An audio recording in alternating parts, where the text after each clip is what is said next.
At 2:17 a.m., someone broke into my house while I was sleeping. By sunrise, the security footage had vanished, erased with precision, as if it had never existed. I brought the hard drive to a tech repair shop, thinking it was just a technical malfunction. The technician stared at the screen for a long time, then turned to me, his voice lowered. "Sir, you need to leave here immediately." What I saw made my blood freeze, but I told no one. I didn't call the police. I would take revenge and silence, and they would pay for what they had done. Before we go any further, I want to say thank you for being here. If this opening grabbed your attention, take a second to hit like and subscribe so you don't miss what happens next. And tell me in the comments, where are you watching from tonight? I read every message. A quick note before we continue this story blends imagination with themes that reflect situations many people face. Names and settings are crafted for storytelling, but the lessons behind them are meant to stay with you. I woke up to a noise that didn't fit the silence. 2:03 a.m. My eyes flew open all at once, the way they do when your instincts react before your thoughts can form. A harsh scraping sound, metal against wood, or maybe something dragged across stone. It came from Sneered, from the back of the house. I stayed frozen beneath the covers, listening. The bedroom Catherine's in mind for more than 2 decades felt cavernous now. Too still, too hollow. The same walls we painted together. The same window where she used to stand at sunrise with a cup of coffee watching birds hop across the fence. She'd been gone 2 years, 3 months, 11 days. I wasn't counting. The noise came again, closer. No mistaking at this time, it was coming from the backyard. My pulse began pounding in my ears. 67 years old. 4 decades investigating insurance fraud. I had learned one rule above all others: when something feels wrong, it usually is. Every nerve in my body was telling me something wasn't right. I reached for my phone on the nightstand. My fingers trembled slightly as the screen lit up. The time changed to 2:04 a.m. The house itself was quiet, except for the steady tick of Catherine's antique clock and the low hum of the refrigerator downstairs. Then I heard it. Footsteps, measured, slow, intentional. Someone was walking across my patio. Someone was in my yard. I pushed the covers aside and stood up, the hardwood floor icy against my feet. My first impulse was to go downstairs and confront whoever was out there. The 40 years of investigative work had taught me something more important: never step into the dark without information. I moved to the window and carefully eased the curtain back. The backyard stretched into shadow. The patio I'd built with Catherine one summer. The fence we installed when Philip was still in high school. The oak tree where we hung a tire swing decades ago. Everything looked undisturbed. The motion lights hadn't triggered. No movement. But I knew what I had heard. This months earlier, my neighbor Russell Parker had practically bullied me into installing security cameras. "Frank, you live alone now," he'd said over coffee. 3 break-ins nearby. "Don't be stubborn." I'd resisted. Cameras felt like admitting weakness, like acknowledging I wasn't capable anymore. But Russell kept at it. And his wife Diane, who also happened to be my lawyer, had finally sealed it. Peace of mind is worth more than pride, she'd told me. After I had 2 cameras installed, one covering the front door, one watching the backyard, the technician showed me how to access everything through an app. I rarely checked it until tonight. My hands shook as I opened the app. The loading circle seemed to spin forever before the grainy night vision image appeared. Patio, fence, lawn chairs, stillness, but something was off. One of the lawn chairs had been moved. Yesterday, I'd lined them up neatly. Catherine always believed a tidy yard reflected a tidy mind, and I'd kept that habit alive.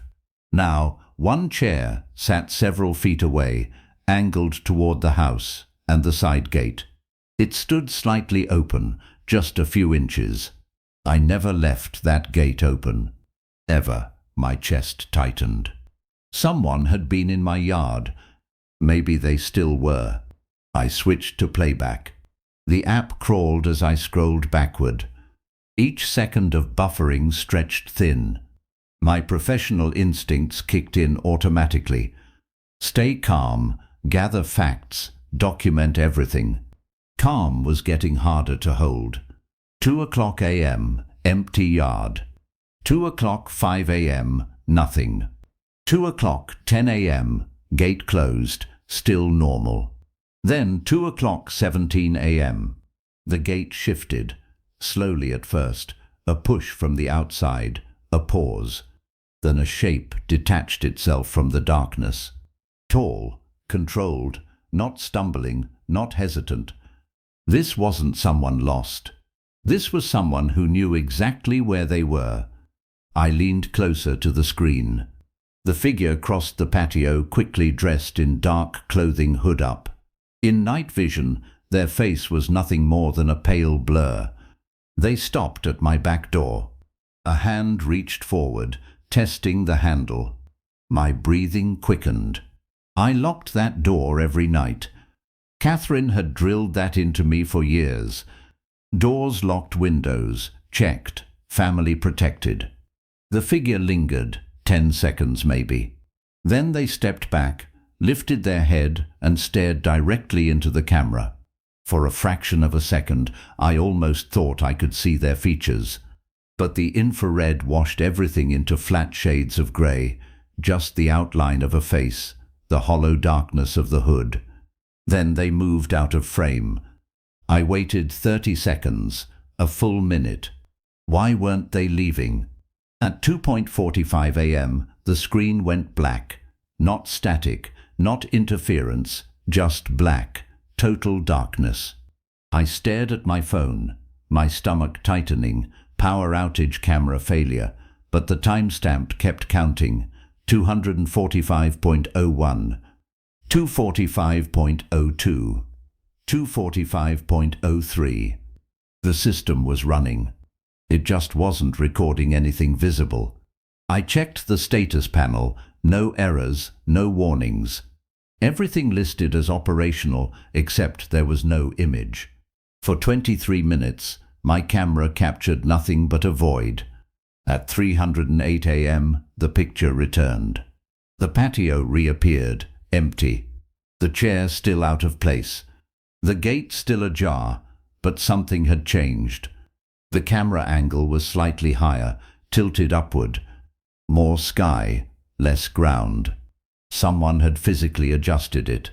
My hands went cold. This wasn't random. This wasn't a drunk wandering into the wrong yard. This was someone who knew about the cameras. Someone who understood how to disable them. Someone who planned this. I went downstairs. The back door was locked. Windows secure. Nothing visibly disturbed. But after the kitchen light I saw it, fine scratches around the keyhole, fresh bright brass exposed, where something had scraped the surface, not forced entry, not a crowbar, a key. Someone had worked at my lock, and they hadn't been guessing. I stared at the black screen on my phone, my coffee going cold on the kitchen counter. The sun had been up for 2 hours, but I hadn't moved from this spot. I'd been re-watching those 23 minutes of darkness over and over, as if staring at the void long enough would make something appear. It didn't. 2:45 a.m. to 3:08 a.m. A perfect black rectangle where evidence should have been, where answers should have been. This wasn't a technical glitch. The timestamp kept running. The system showed no errors. The camera had been working, it just hadn't been recording anything visible or someone and had made sure it wouldn't. I thought about those scratches on my back door lock, the moved lawn chair, the adjusted camera angle. Each detail alone could be explained away. Together, they formed a pattern I'd spent 40 years learning to recognize. Someone had done this deliberately, professionally, and they'd known exactly what they were doing. I picked up my phone and scrolled through my contacts, stopping at Russell Parker's name. Russell had been the one to recommend the security company. He'd know what to do, but then I hesitated. Russell was 72, recovering from hip surgery. The last thing he needed was me dragging him into whatever this was at 7 in the morning. No, I needed someone else. Someone who understood technology. Someone who could tell me if this footage could be recovered or if it was gone forever. Jake Martinez. The name came to me suddenly. Jake ran a tech repair shop downtown, Martinez Tech Repair. We'd served on the neighborhood watch together a few years back, before Catherine got sick. He was the guy everyone called when their computer died or their phone got hacked. If anyone could make sense of deleted security footage, it was Jake. I found his number and dialed before I could second-guess myself. 3 rings. Then Martinez Tech Repair. This is Jake. Jake, it's Daniel Crawford. We were on the neighborhood watch together. Mr. Crawford, of course. How are you? His voice was warm, genuine. Haven't seen you at the meetings lately. I've been busy. The lie felt hollow. Truth was, I'd stopped going after Catherine died. Couldn't face the sympathetic looks, the careful questions about how I was holding up. Listen, I need your help with something. Security camera footage that's been tampered with, a pause, tampered with how deleted or blocked. I'm not sure. Can you take a look? Bring the system in. I'll see what I can do. 20 minutes later, I was in my car, the DVR unit, heavy on the passenger seat beside me. I disconnected it carefully, wrapping the cables the way the installer had shown me. The whole process felt surreal, like evidence collection in one of my old insurance cases, except this time I was the victim. The drive through Charlotte was quiet. Morning traffic hadn't started yet. I passed the coffee shop where Catherine and I used to meet Philip for Sunday breakfast. Past the park where we had celebrated Philip's college graduation. Every street held a memory, and today each one felt like a weight pressing down on my chest. By the time I pulled into the parking lot of Martinez Tech Repair, my hands were shaking. Jake was waiting inside the shop, empty, except for rows of computers and circuit boards lining the walls. He took the DVR from me without a word. His expression professional but curious. "What am I looking for?" he asked, setting it on his workbench. Last night, between 2:45 and 3:08 a.m., the footage goes black. He plugged in the unit and pulled up the interface on his computer. His fingers flew across the keyboard, navigating through menus I didn't understand. I watched him work, my stomach tight with anxiety. After 10 minutes, he sat back. "Mr. Crawford, this wasn't an accident." My throat went dry. "What do you mean?" "One accessed your system remotely. See this?" He pointed at lines of code scrolling across his screen. "And these are access logs. Someone logged in at 2:44 a.m. using administrator credentials. They didn't just delete the footage, they overwrote it professionally, like they knew exactly what they were doing." The room felt suddenly colder. "Can you recover it?" Jake's expression was grim. "Maybe they were good, but people always make mistakes. Leave traces, digital fingerprints." He started typing again, opening windows I couldn't follow. "This is going to take a few hours, maybe more. Why don't you come back around for? Can you tell me anything else? Anything about who did this?" He shook his head. "Not yet, but Mr. Crawford." He looked up at me, something unreadable in his eyes. "Whoever did this had access to your system. Either they hacked it remotely, which is hard with modern encryption, or Tuku, or what? Or they had your login credentials, your passwords, your access codes. The implication hung in the air between us. Someone close to me, someone who'd been in my house, who knew my systems, who had the technical knowledge to do this. "I'll call you when I find something," Jake said quietly. I left the shop and sat in my car for a long moment, hands gripping the steering wheel. The morning sun was bright now. People starting their normal days, heading to work, getting coffee, living their lives. While mine was unraveling, I drove home slowly, my mind circling the same questions: who had access to my security system, who knew my passwords, who would want to break into my house and then carefully erase the evidence. The answers that came to me, the ones I kept pushing away, were too terrible to consider. By the time I pulled into my driveway, one thought had crystallized. This wasn't random. This wasn't some stranger picking houses at random. This was personal, and they weren't finished. I walked into my house, the one I'd shared with Catherine for 23 years, the one where we'd raised Philip, the one I'd always felt safe in, and locked the door behind me. For the first time in decades, I didn't feel safe anymore. My phone buzzed in my pocket, a text from Philip. "Hey Dad, just checking in. Everything okay?" I stared at the message, thumb hovering over the keyboard. Everything okay? No. Nothing was okay, but I couldn't tell him that. Not yet.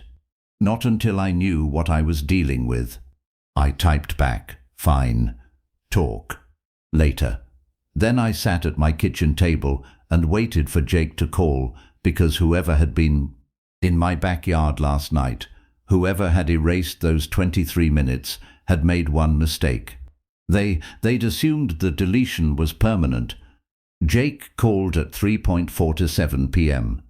I'd spent the hours in between trying to act normal, making lunch. I couldn't eat, attempting to read the newspaper, staring at the back door, and those scratches around the lock. But my mind kept circling back to one question. Who had access to my security system? Who knew my house well enough to navigate it in the dark? Who would do this? "Mr. Crawford, I've got something. You need to come see this." 20 minutes later, I was back at Martinez Tech Repair. Jake's expression was serious as he gestured me behind the counter. I recovered most of it," he said. "Took some work, they'd overwritten the files, but data leaves traces. Always does." He pulled up a video file on his monitor. "You're not going to like this." My heart hammered as he hit play. The screen showed my backyard in night vision, the timestamp reading 2-17:04 a.m. For a few seconds, nothing. Then a shadow moved at the edge of the frame, someone climbing over my back fence. Not struggling, not hesitating. They dropped into my yard with practiced ease. "Watch," Jake said quietly. The figure was tall, slim, wearing dark clothing and a hood. They walked straight across my patio, like they'd done it 100 times before. No flashlight, no fumbling. They knew exactly where they were going. When they reached my back door, they stopped, and from their pocket they pulled something out. Even through the corrupted footage, I could see what it was. A key. My hands gripped the edge of Jake's desk as I watched the figure insert the key into my lock, turn it, and open my door like they were coming home from work. No forced entry, no broken window, no picking the lock. They had a key to my house. "Jesus," I whispered. The timestamp jumped more corrupted data, but when it came back it showed 2:25:13 a.m. 8 minutes had passed. The figure emerged from my house, looked around my backyard, then did something that made my blood run cold. They looked directly at the camera. For just a moment the hood shifted. I could make out part of a face, not clearly, the resolution wasn't good enough, but a jawline the shape of a nose. Then they reached up and adjusted the camera angle, tilting it upward. That's when the feed went completely black. They knew it was there.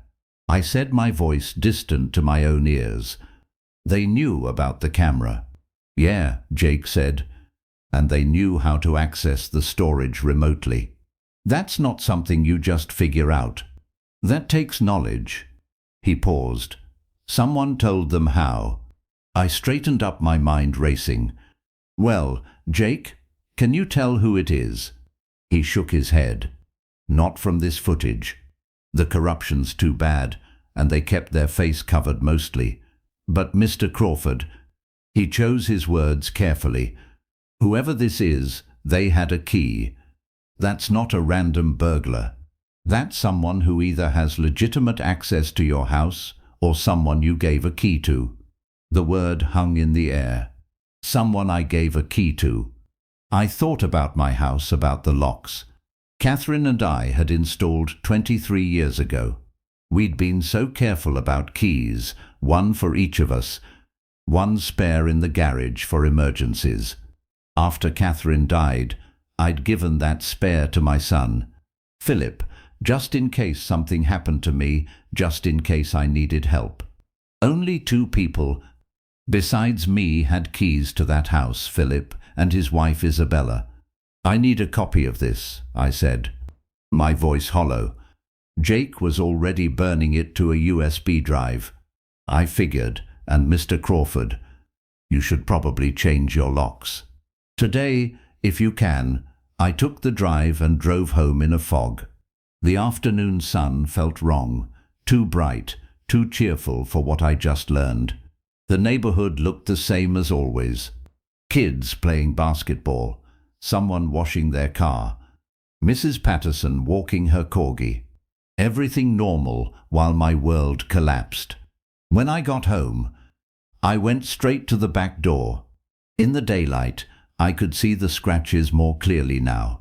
Fresh ones, the metal still bright. Where a key or something had scraped against it. Not from picking the lock. From a key that didn't quite fit right. Or from someone using it in the dark, without being careful. I stood there for a long time staring at those marks. My son wouldn't do this.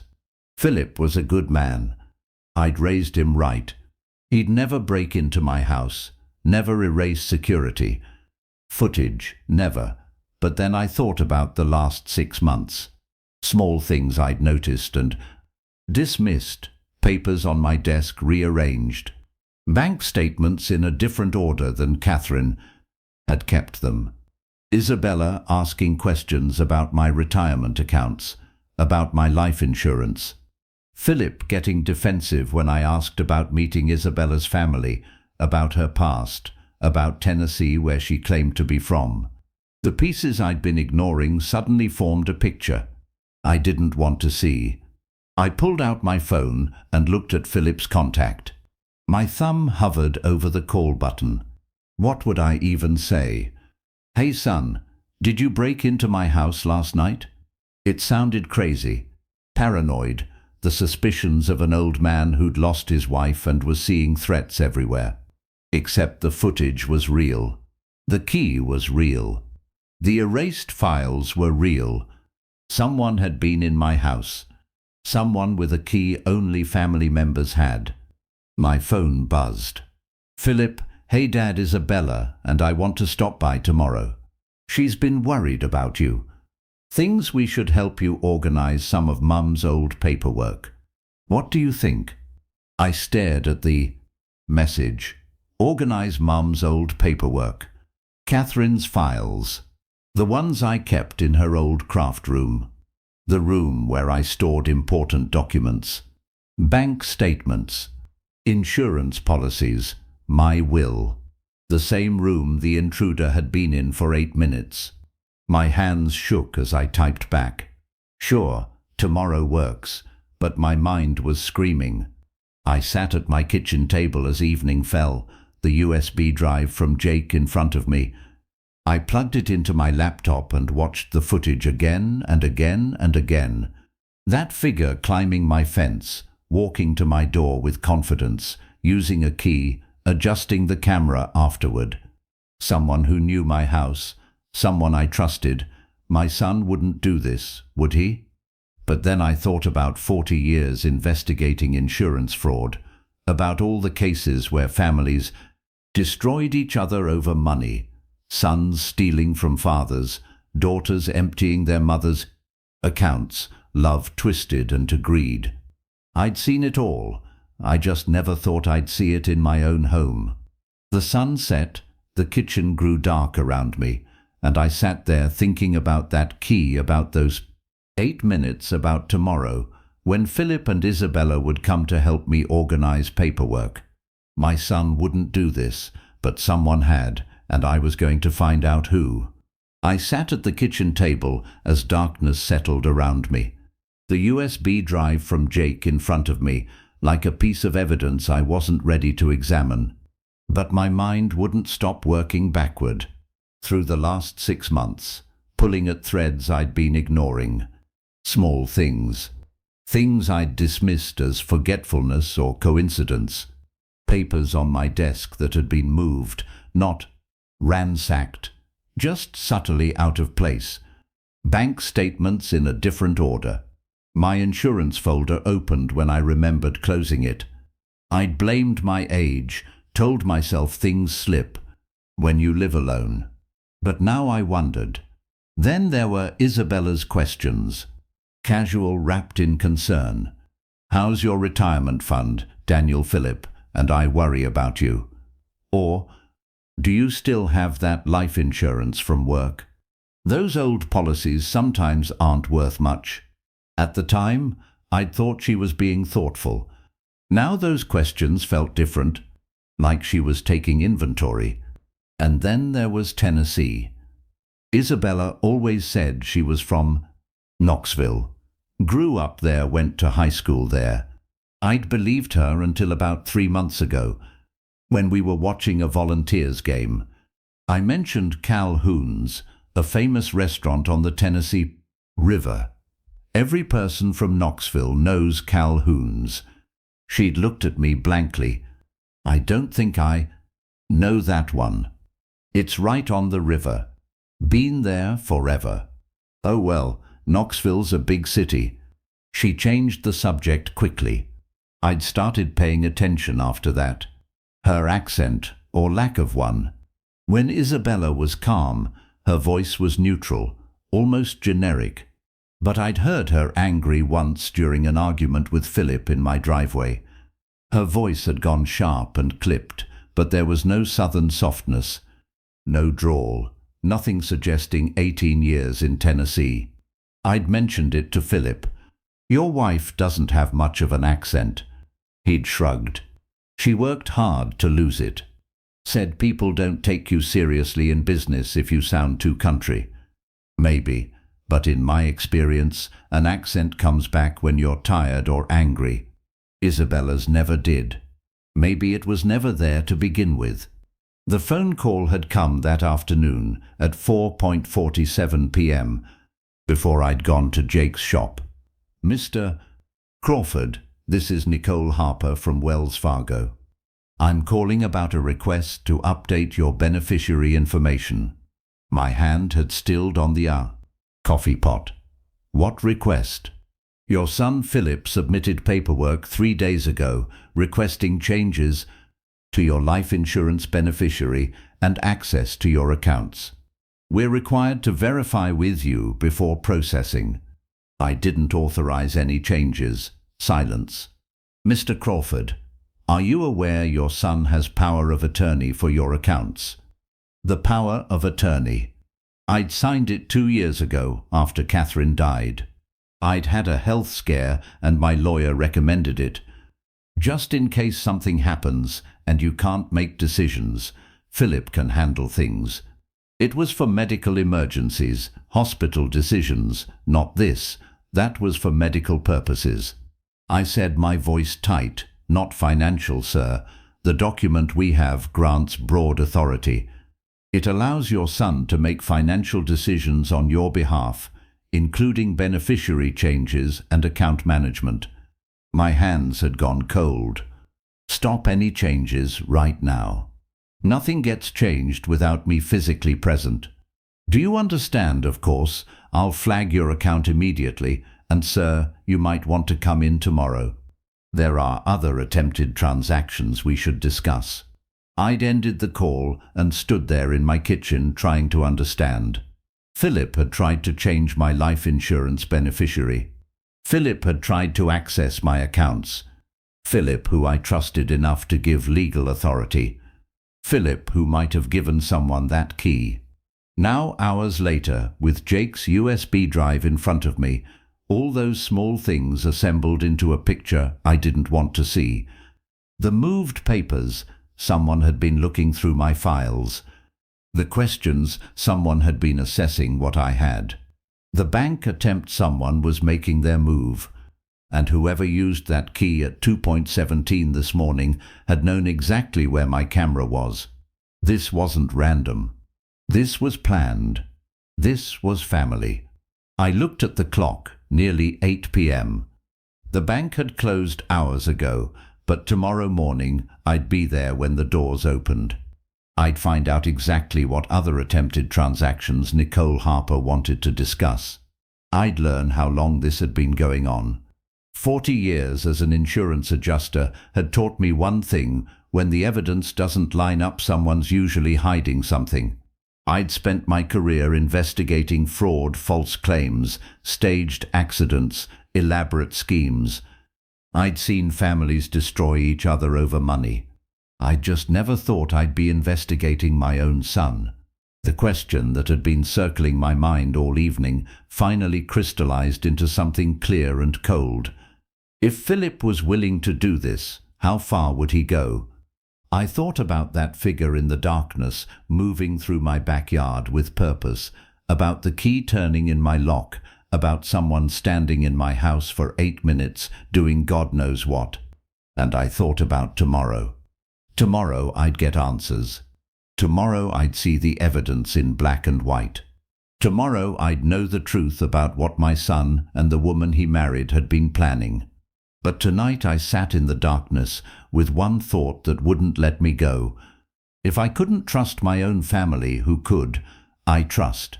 I stood up my joints, protesting, and walked to the back door one more time.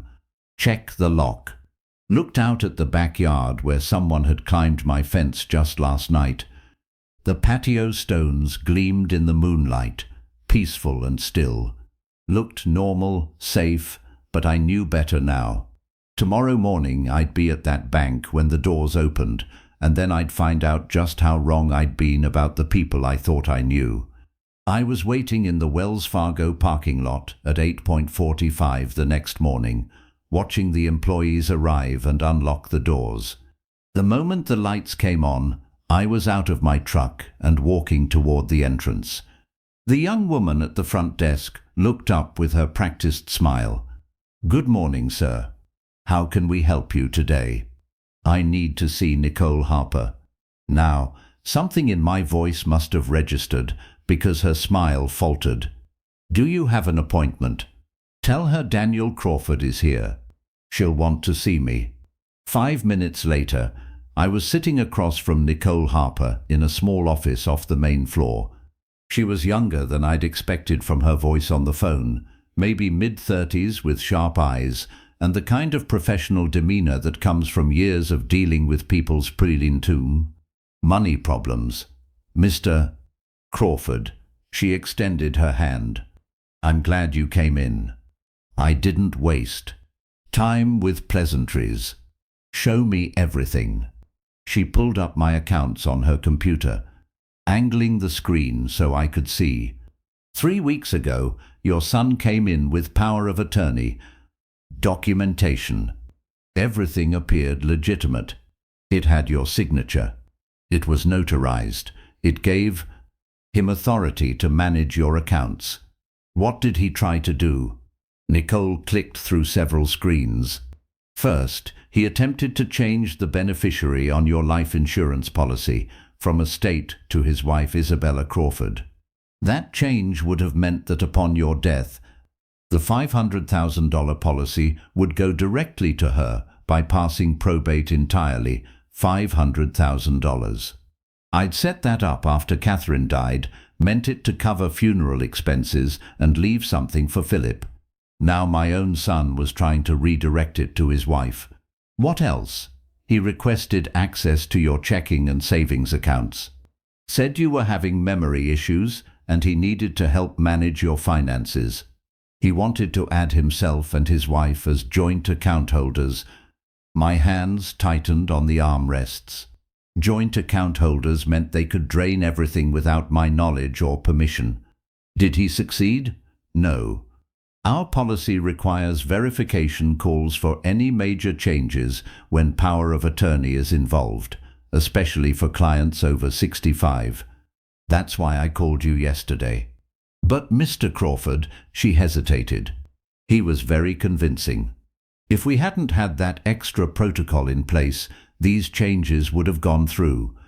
I want everything blocked. Right now, already done as of yesterday, I've placed a hard freeze on your accounts. No changes can be made without you physically present, with valid ID. She pulled out a form, but I need you to sign this official revocation. It states that no one, including Philip Crawford, has authority to make changes to your accounts, regardless of what documents they present. I signed it without hesitation, my signature sharp and angry across the page. Nicole watched me carefully. Mr.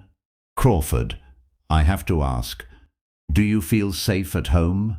If there's financial exploitation happening, there could be other concerns. The question landed harder than she probably intended. I'm handling it. We can provide resources, elder advocacy services, legal referrals. I said I'm handling it.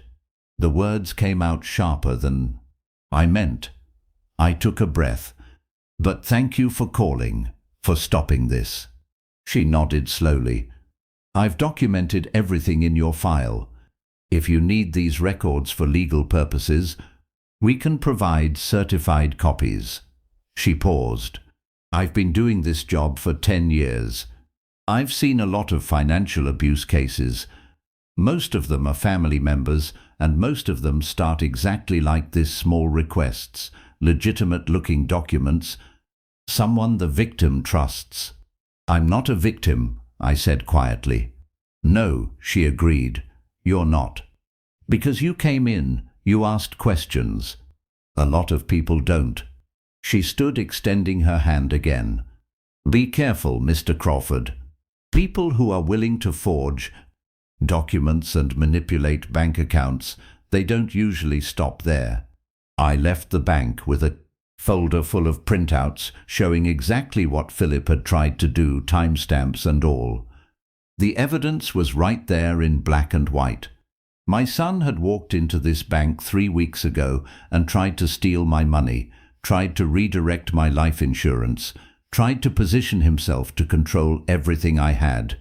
I sat in my truck for a moment, engine running, staring at those papers.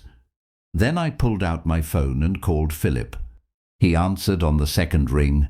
Dad, is everything okay? We need to talk.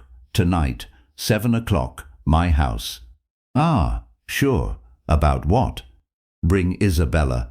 There was a pause. Dad, what's this about? 7 o'clock, Philip, don't be late.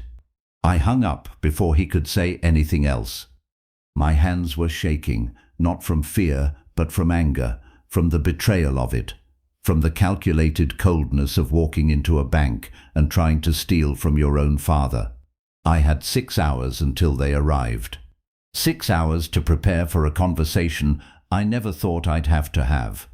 6 hours to figure out how to confront my own son with the evidence of what he'd tried to do. I looked down at the papers in the passenger seat, Philip's signature on the forms. The date 3 weeks ago, right around the time Isabella had asked all those questions about my insurance at dinner. Right around the time I'd noticed my papers being moved. This had been planned. Carefully, methodically, but they'd made one mistake. They'd underestimated me. They'd thought I was just another lonely old man who wouldn't notice, wouldn't question, wouldn't fight back. They were wrong.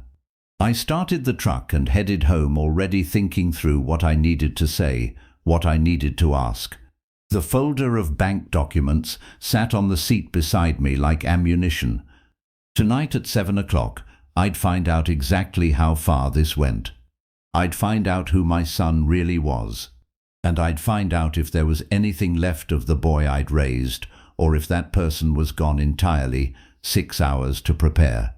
I planned to use every minute. The doorbell rang at exactly 7 o'clock.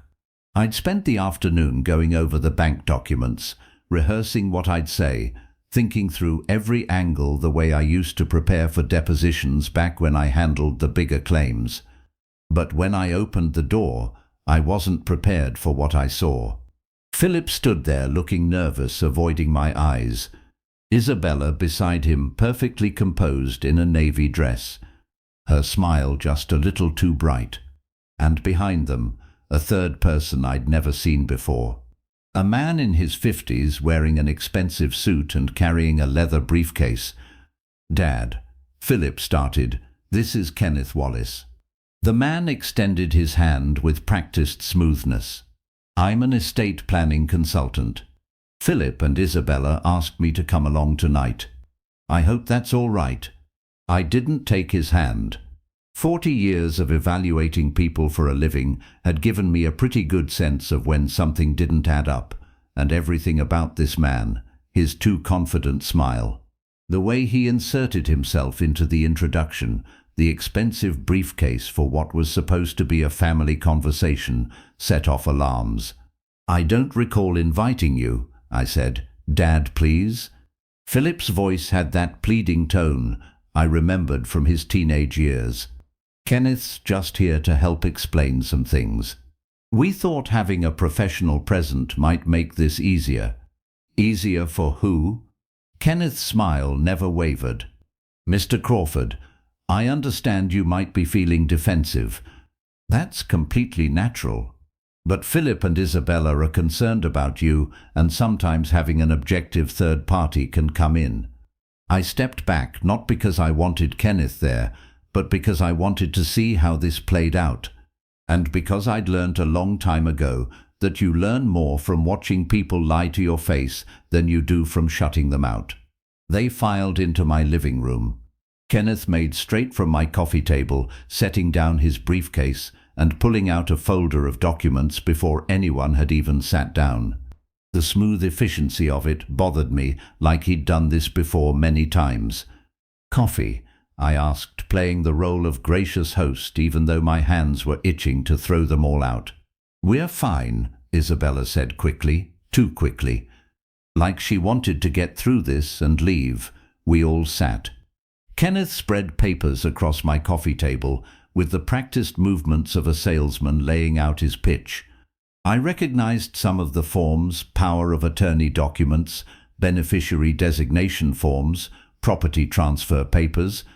"Mr. Crawford," Kenneth began, his voice taking on that careful, patronizing tone people use when they think they're talking to someone who doesn't understand. "At your age, proper planning is essential. Philip and Isabella have expressed concern about your ability to manage your financial affairs independently and my ability." What Kenneth means is, Isabella jumped in her voice, honey sweet. "It's too is that we worry about you, Daniel. Living alone at your age with all these accounts and properties to manage, it's a lot. We just want to help lighten the burden by changing my life insurance beneficiary to you." The room went silent. Philip's face went pale.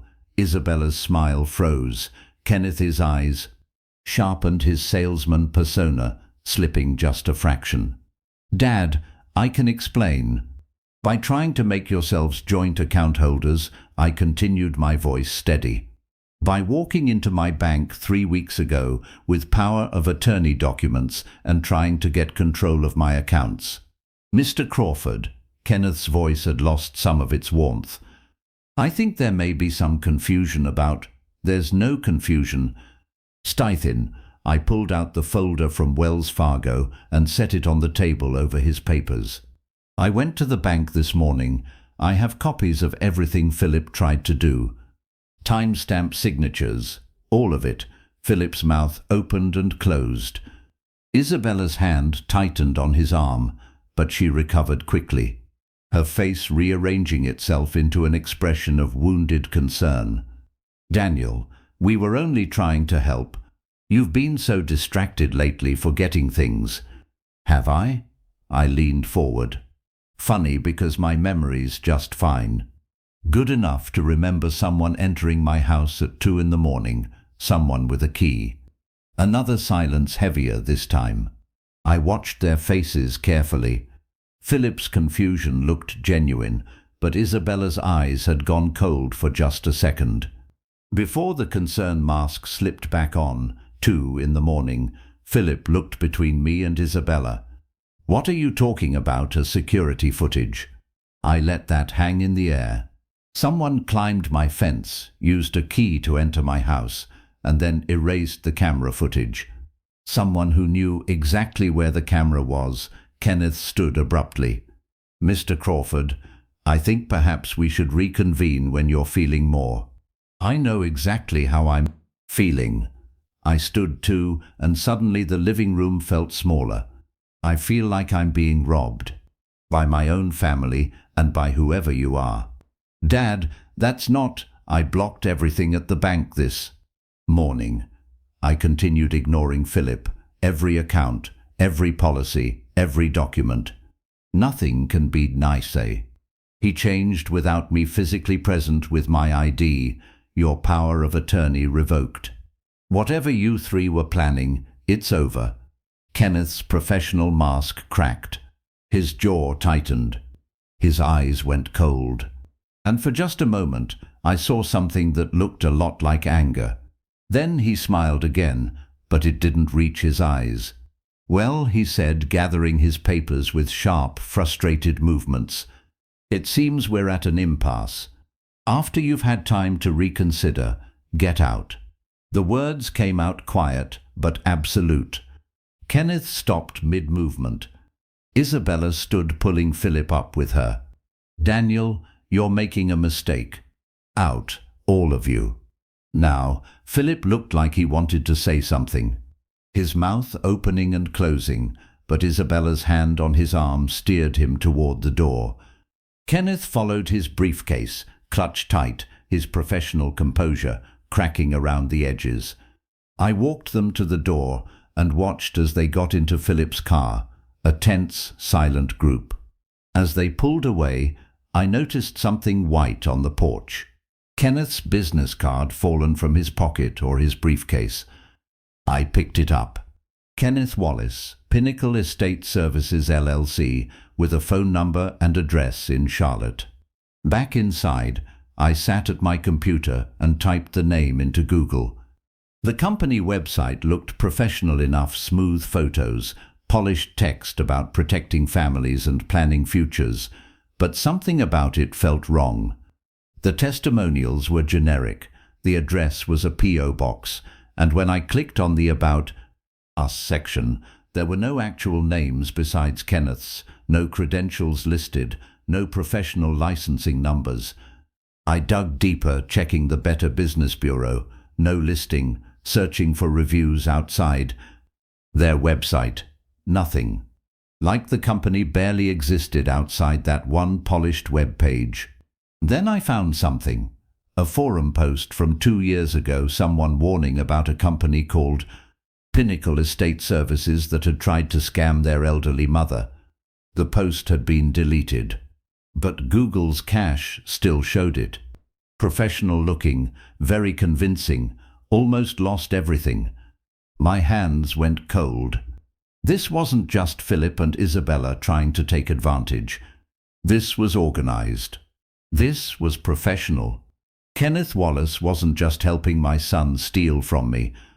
He was running some kind of operation, and my family had walked right into it.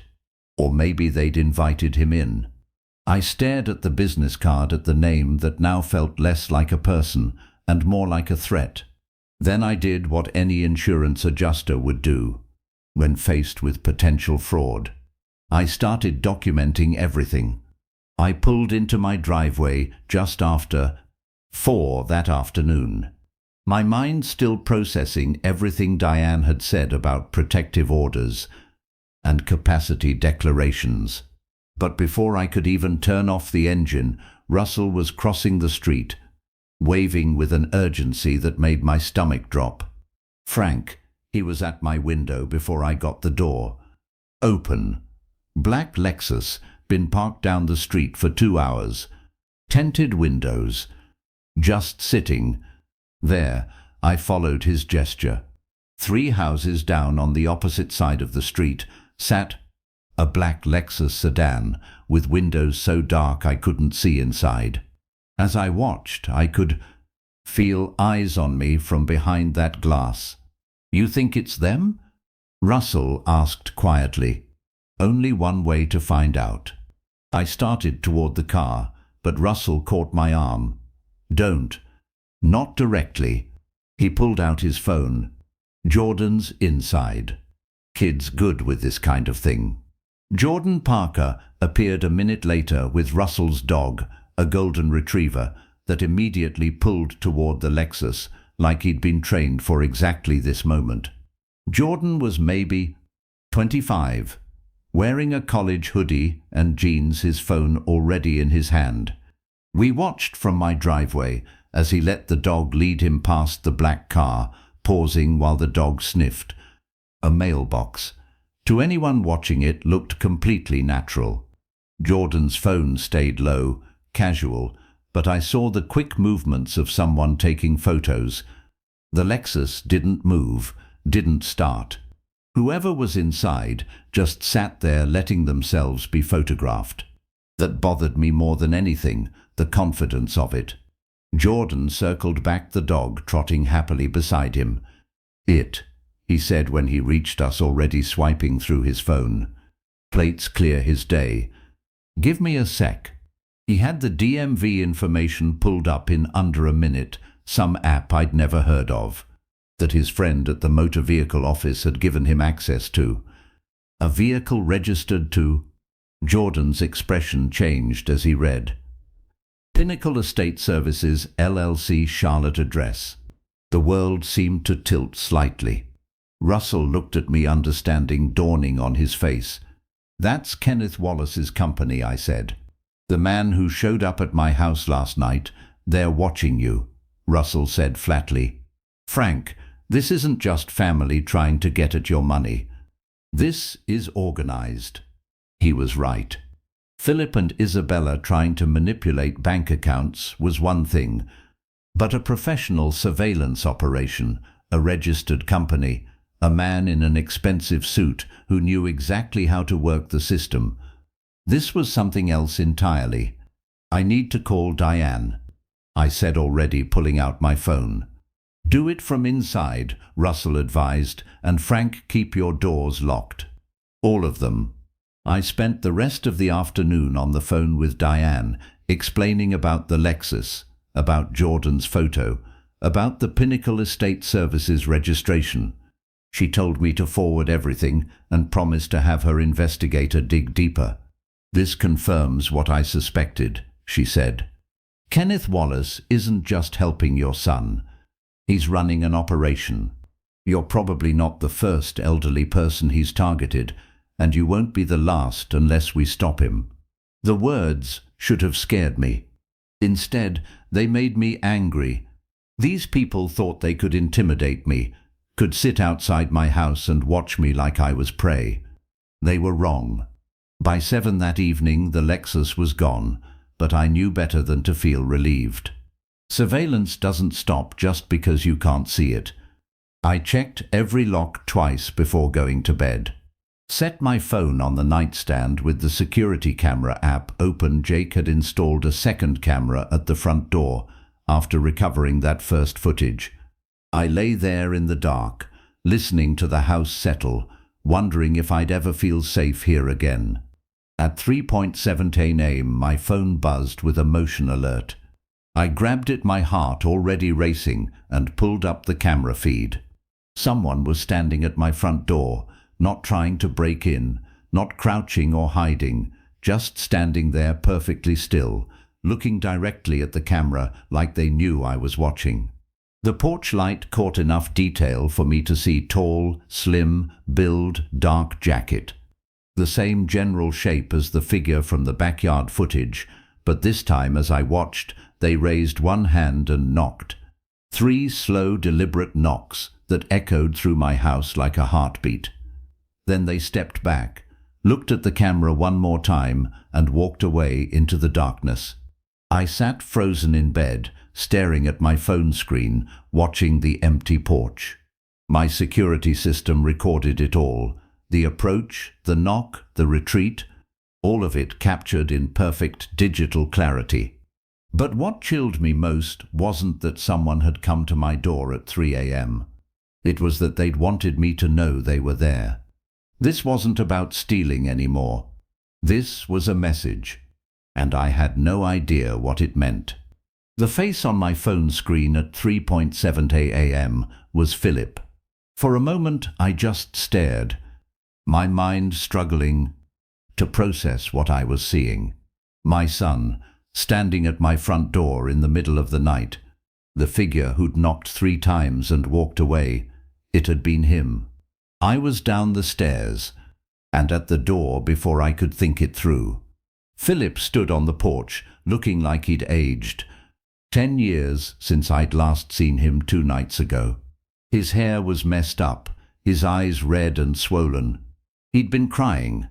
"Dad," his voice cracked. "I need to talk." Without Isabella, I pulled him inside and locked the door behind us. We sat at the kitchen table with coffee.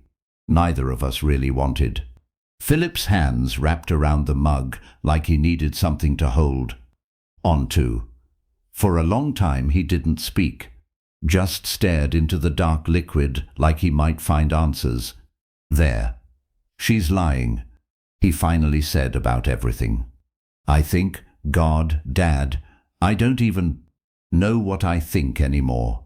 Tell me what happened." He took a shaky breath. 2 days ago, Isabella asked me to take her laptop to get fixed. Said it was running slow. I brought it home first. Thought maybe I could just clear some cache files, save us the money. When I opened it, he stopped rubbing his face with both hands. Why do there were photos? Lots of photos. Her, but not her. Does that make sense? Not yet. Keep going. She was with different people, different families, and the files they were saved under a different name. Not Isabella. Vanessa something. I thought maybe it was old from before we met, but the dates were recent. Last year, 2 years ago. His voice rose slightly, panic creeping in. "Dad, who is she?" My hands tightened on my own mug. The laptop. He'd found something on her laptop. Something she didn't want him to see. "Did you ask her about it?" "Yeah." He laughed bitterly. She got furious. Said I was invading her privacy, that I was paranoid, controlling. Said if I really loved her, I wouldn't question her. He looked up at me, and I saw the confusion of a man whose entire reality was crumbling. And maybe she's right. Maybe I am paranoid. Maybe Philip, stop. He fell silent. "What else?" I asked quietly. Kenneth showed up the next day. I didn't call him, Isabella did. He took me aside, said you were the real problem, that you were getting confused, forgetting things, that these accusations about the bank and the house were signs of paranoia. He said I needed to protect Isabella from your delusions. Philip's voice broke, and I wanted to believe him. I wanted to believe you were just... I wanted there to be a simple explanation, but you didn't believe him. "No," he shook his head. "Because I know you, Dad. I've known you my whole life, and you don't forget things. You don't make up stories. You spent 40 years spotting fraud for a living." He met my eyes. So either everyone's lying to me, or I've been lying to myself. The kitchen was quiet except for the hum of the refrigerator. Outside, the first hints of dawn were starting to lighten the sky. Philip, I need you to listen carefully. Isabella's laptop, do you still have access to it? She took it back, reformatted it, she said, to fix it. Of course she did. Evidence destroyed before anyone else could see it. But you saw the files, the photos, the different name, Vanessa Moore. The name came out like he'd been holding it in, waiting to say it out loud to someone who might believe him. That's what I saw. Vanessa Moore. I felt something cold settle in my chest. Another name, another identity. This wasn't just about stealing money. This was something else entirely. What do you want to do? I asked. Philip looked at me helplessly. I don't know. She's my wife. 4 years dad. We have a life together. How do I just? He stopped. But if she's lying, if Kenneth's lying, if all of this is some kind of I don't know what to do. I reached across the table and gripped his shoulder. We figure it out together. But Philip, I need you to understand something. The people you're involved with, they're not just trying to steal from me. There's surveillance, there's an organization, there's a pattern. This is bigger than family drama. What are you saying? I'm saying, be careful. Act normal around Isabella. Don't let on that you told me anything. And while you do that, I'm going to find out who she really is. He nodded slowly, understanding, dawning. You want me to spy on her? I want you to protect yourself and help me protect both of us. I paused. Can you do that? Yeah. His voice was stronger now. Yeah, I can do that. We sat there a while longer as the sky outside slowly turned from black to grey. Philip finished his coffee and stood to leave, looking more steady than when he'd arrived, but still carrying the weight of everything he'd learned. At the door he turned back. Dad, I'm sorry. For all of it, the bank stuff, bringing Kenneth here, not believing you sooner. We'll deal with that later. Right now, just be smart. Be careful. He nodded and walked out into the pre-dawn darkness. I watched until his tail lights disappeared around the corner, then closed and locked the door. I'd gotten my son back. That should have felt like a victory. But standing in my quiet house as morning approached, I realized I'd lost something else, my certainty about what we were dealing with. This wasn't just elder abuse. This wasn't just a family trying to steal an inheritance. This was something organized, something professional, something that involved false identities and surveillance, and a woman who'd been living a lie for years. And somewhere in all of it, my son had been just as much a victim as I was. The question was, how deep did this go? And who else was involved? I had a name now. Vanessa Moore. It wasn't much, but it was more than I'd had last night.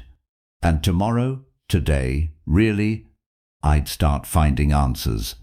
2 days after Philip's midnight visit, my phone rang while I was making lunch. Dad. Philip's voice was careful, measured. Isabella just asked me to take her laptop to get fixed. She says it's running slow again. Should I do it? We'd planned this. Philip would act normal, watch for opportunities. This was the first one. Take it to Jake Martinez, I said.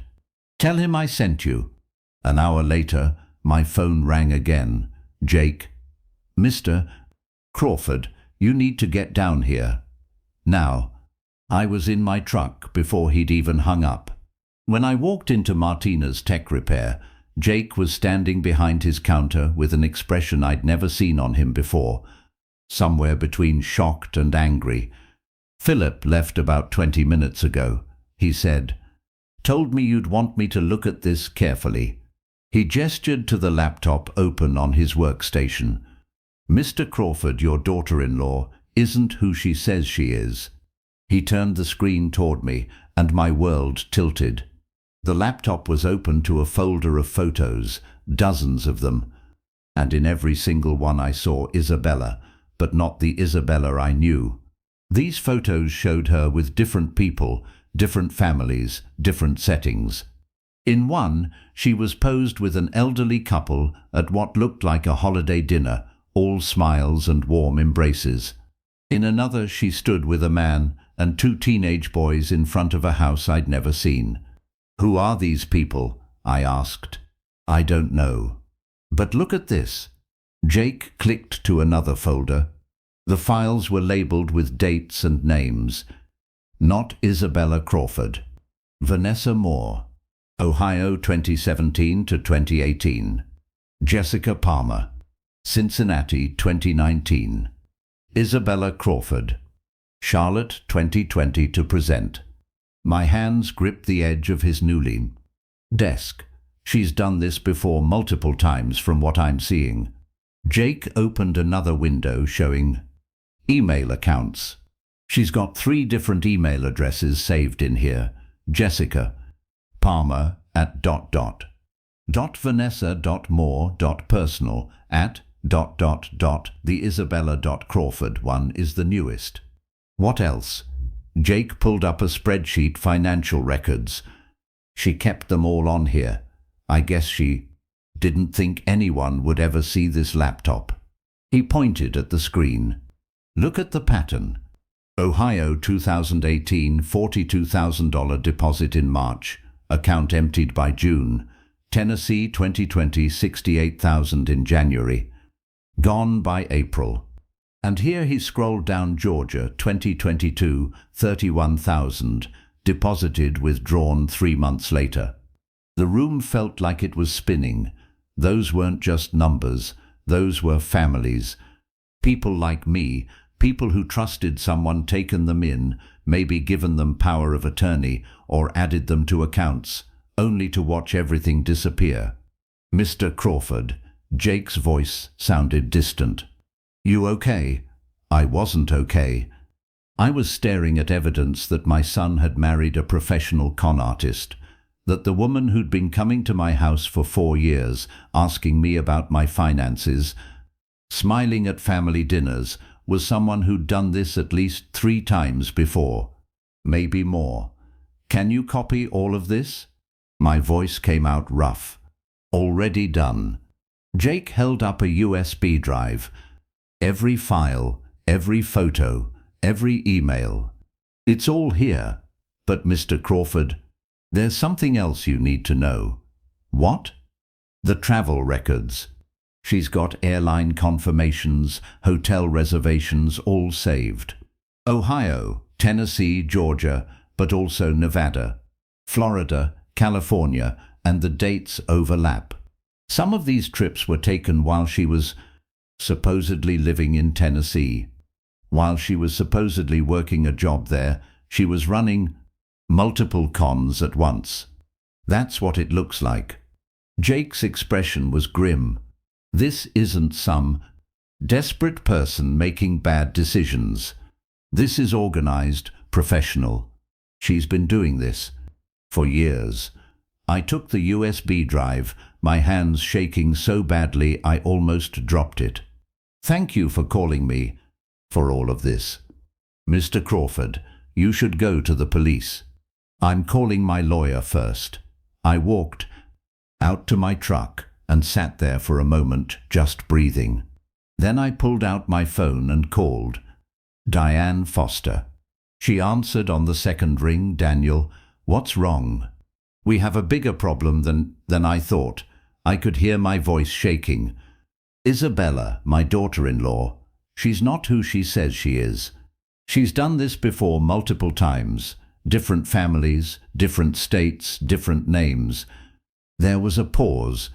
"Well, what kind of evidence do you have?" "Everything. Photos, financial records, email accounts, travel history, all digital." Jake Martinez pulled it off her laptop. "You're Gilmer. Don't let that laptop out of your sight." "And Daniel," her voice sharpened with urgency. "Bring everything to my office now. We need to move on this before anyone realizes what you found." Before I reveal what Sarah uncovered in that investigation file, I need to know something. If you're still here with me, comment the number 17 below, just 17. That's how many years she could be facing if this goes where I think it's going. I want to see who's still standing with Daniel right now. And a quick note before we continue: the next chapter includes dramatized elements crafted for storytelling and reflection.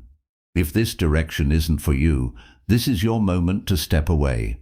Diane's office felt different the second time. Less refuge, more war room. I handed her the USB drive at 4:30 that afternoon. She plugged it into her laptop without a word, her expression hardening as she clicked through Jake's files, the photos, the emails, the financial records spanning 3 states and 4 years.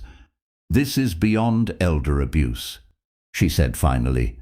"This is organized fraud." She reached for her phone. "I'm calling someone." The someone was Sarah Mitchell, a private investigator Diane had worked with on previous cases. Sarah arrived within an hour, a woman in her mid-50s with sharp eyes and a leather portfolio that had seen better days.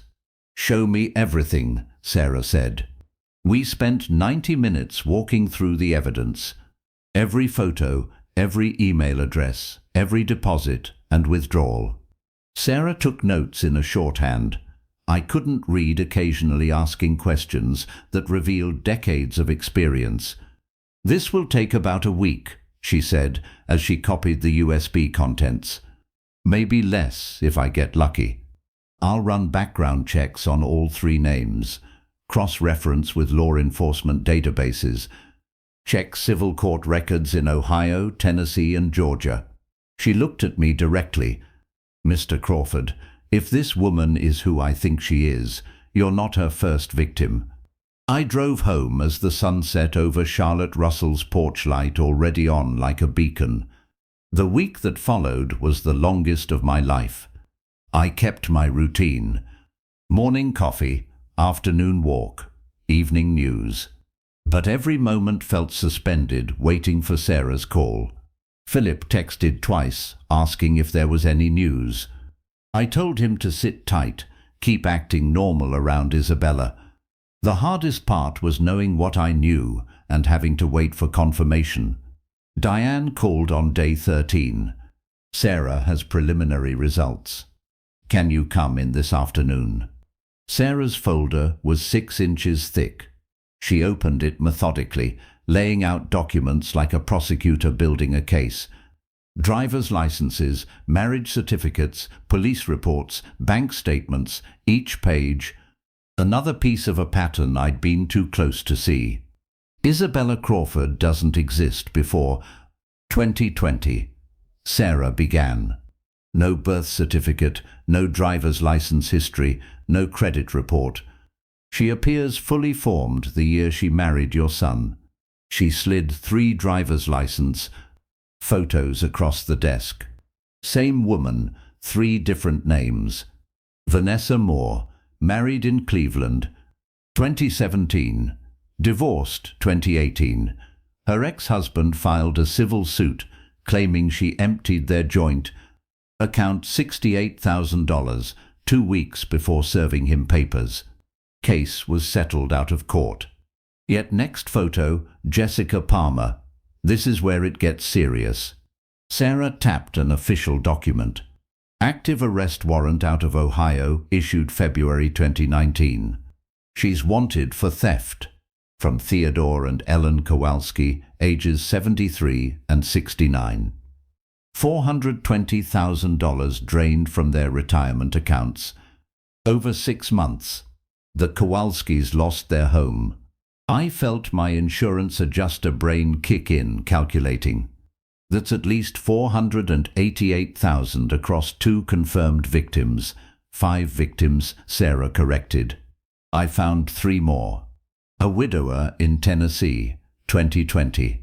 A couple in Georgia, 2022. Another elderly man in Charlotte, 2015. That one was before she refined her method. Dementia patient. She got him to change his will before his family caught on. She pulled out a map with colored pins. She moves every 18 to 24 months, changes her name, changes her story. Always targets men over 65, recently widowed or divorced. Always uses romance and trust as the entry point. And Kenneth Wallace, I asked. Sarah's expression darkened. Kenneth Wallace is Marcus Reeves, age 54, originally from Atlanta. He served 3 years in Georgia for real estate fraud. He's been investigated twice by the Georgia Attorney General's office for elder financial exploitation. Both cases dropped due to lack of evidence. She pulled out surveillance photos.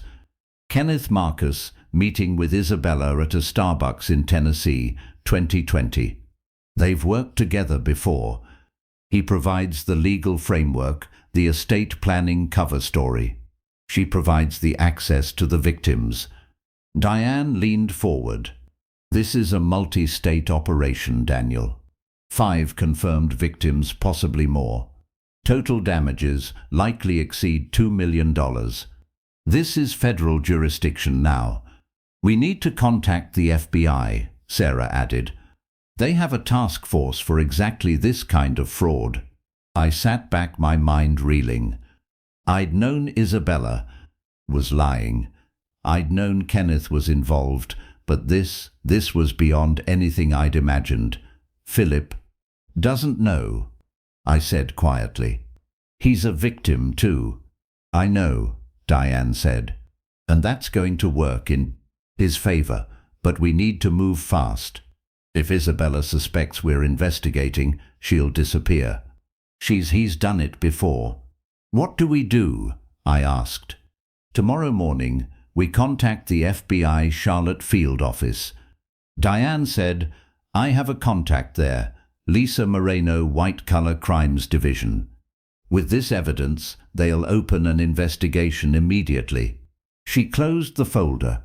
In the meantime, you do nothing. Act normal. Don't confront her. Don't tell Philip yet.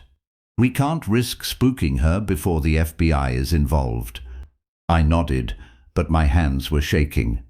40 years investigating insurance fraud had taught me to spot patterns, to trust evidence over emotion, but this wasn't a claim file. This was my son's life, my family. As I stood to leave, Sarah handed me a final document. One more thing, she said. To Marcus Reeves, his real name is Kenneth Marcus Wallace. He's been using variations of his own name this whole time. Diane met my eyes. They're confident. They think they're untouchable. I drove home as darkness fell over Charlotte Russell's kitchen light, visible through the trees. I thought about the 5 victims before me. The families destroyed. The trust betrayed. Isabella, or Vanessa, or Jessica, or whoever she really was, had done this before. She would do it again unless we stopped her. Diane's call came on day 17, 4 days after our meeting with Sarah Mitchell. The FBI wants to meet with you, she said carefully. Tomorrow afternoon, I'll go with you. I'd known this was coming, but hearing those words made my hands shake.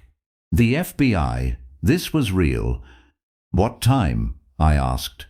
2 o'clock, their Charlotte field office. The FBI building on Microsoft Way looked ordinary, modern glass and steel, like any tech company. But the security was different. Metal detectors, ID verification, visitor badges that tracked our every movement. Lisa Moreno met us on the 3rd floor. Mid-40s, grey suit, sharp eyes that had seen too many lies. She led us to a conference room where a digital evidence board covered one wall. Our USB files blown up, organized, connected with red lines to photos I'd never seen. Mr. Crawford, Miss Foster, Agent Moreno gestured to chairs. Thank you for coming. What you've uncovered is part of something we've been investigating for 18 months. 18 months. While I'd been mourning Catherine, they'd been building a case. Operation Golden Years, she continued, a criminal network targeting elderly Americans across the Emirate, Southeast.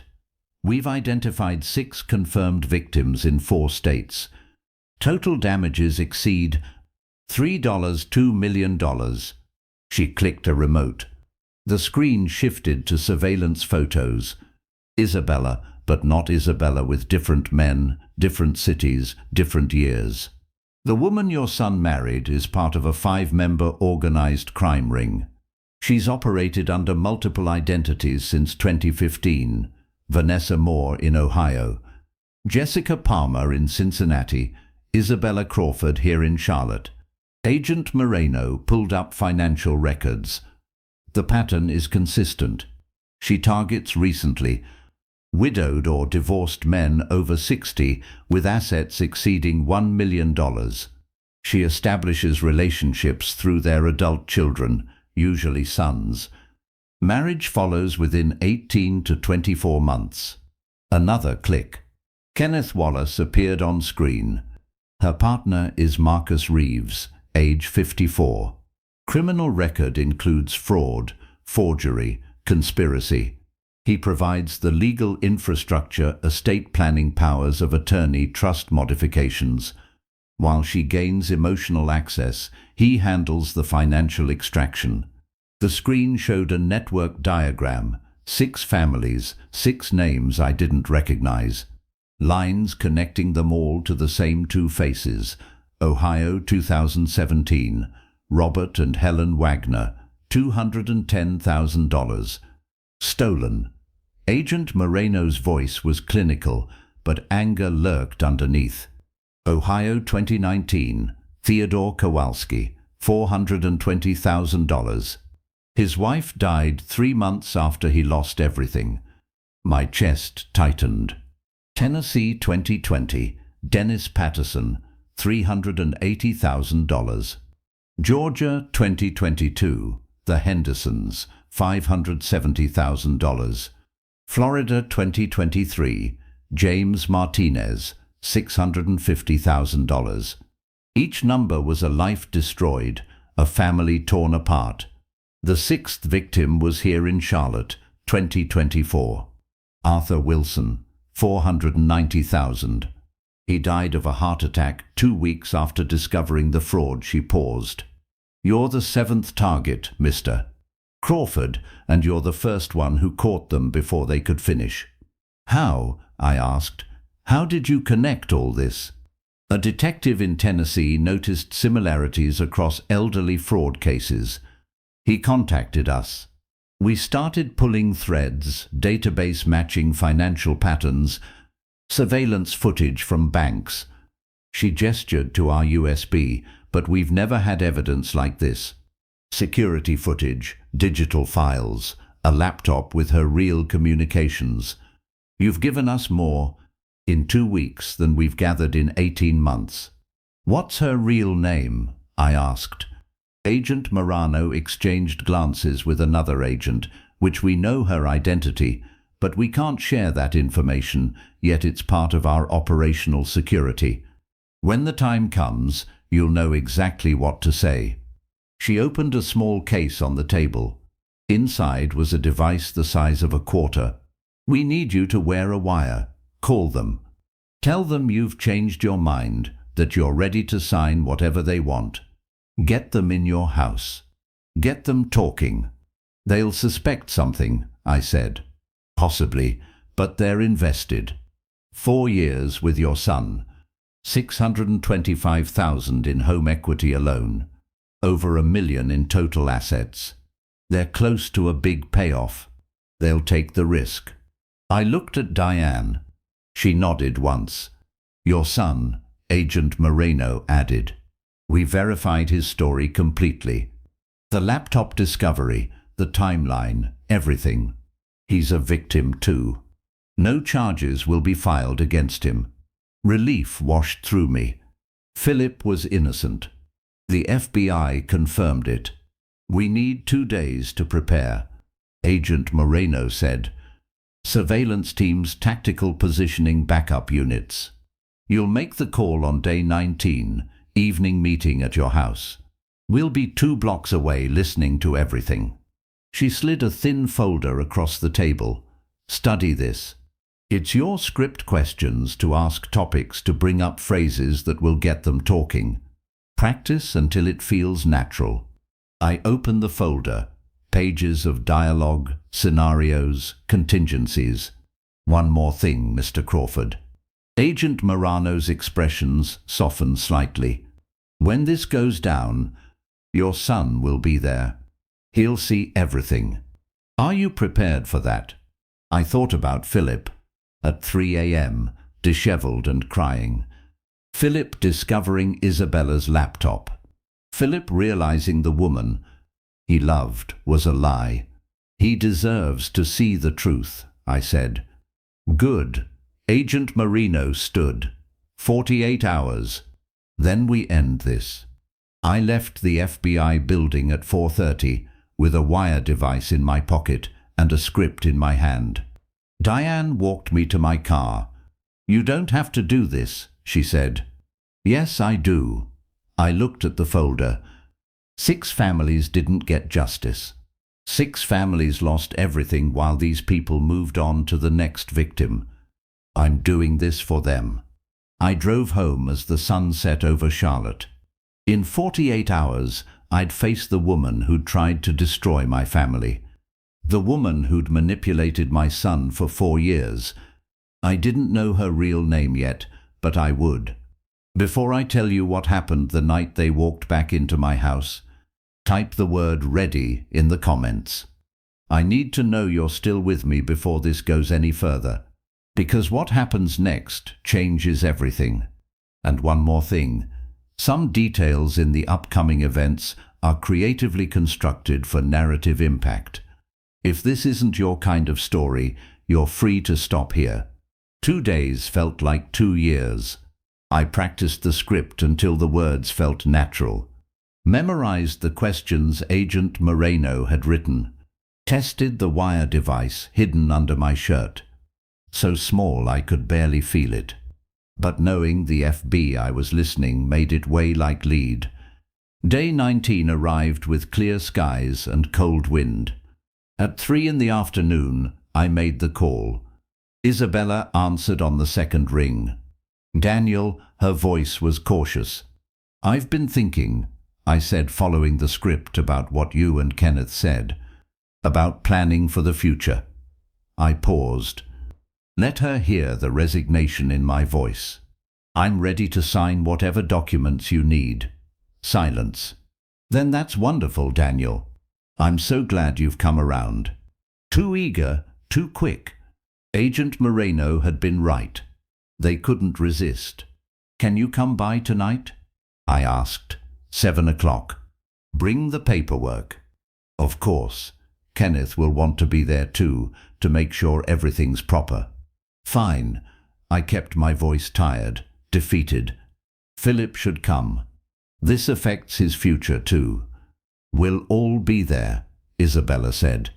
Her voice was warm, now confident. You're making the right choice, Daniel. I hung up and stared at my hands. They weren't shaking anymore. At 6:30, sir. Agent Moreno's voice came through my earpiece. A tiny receiver they'd given me that morning. FBI surveillance van in position 2 blocks south. Tactical team staged at the neighbor's house. Russell Parker has been briefed and evacuated. We're ready when you are, Mr. Crawford.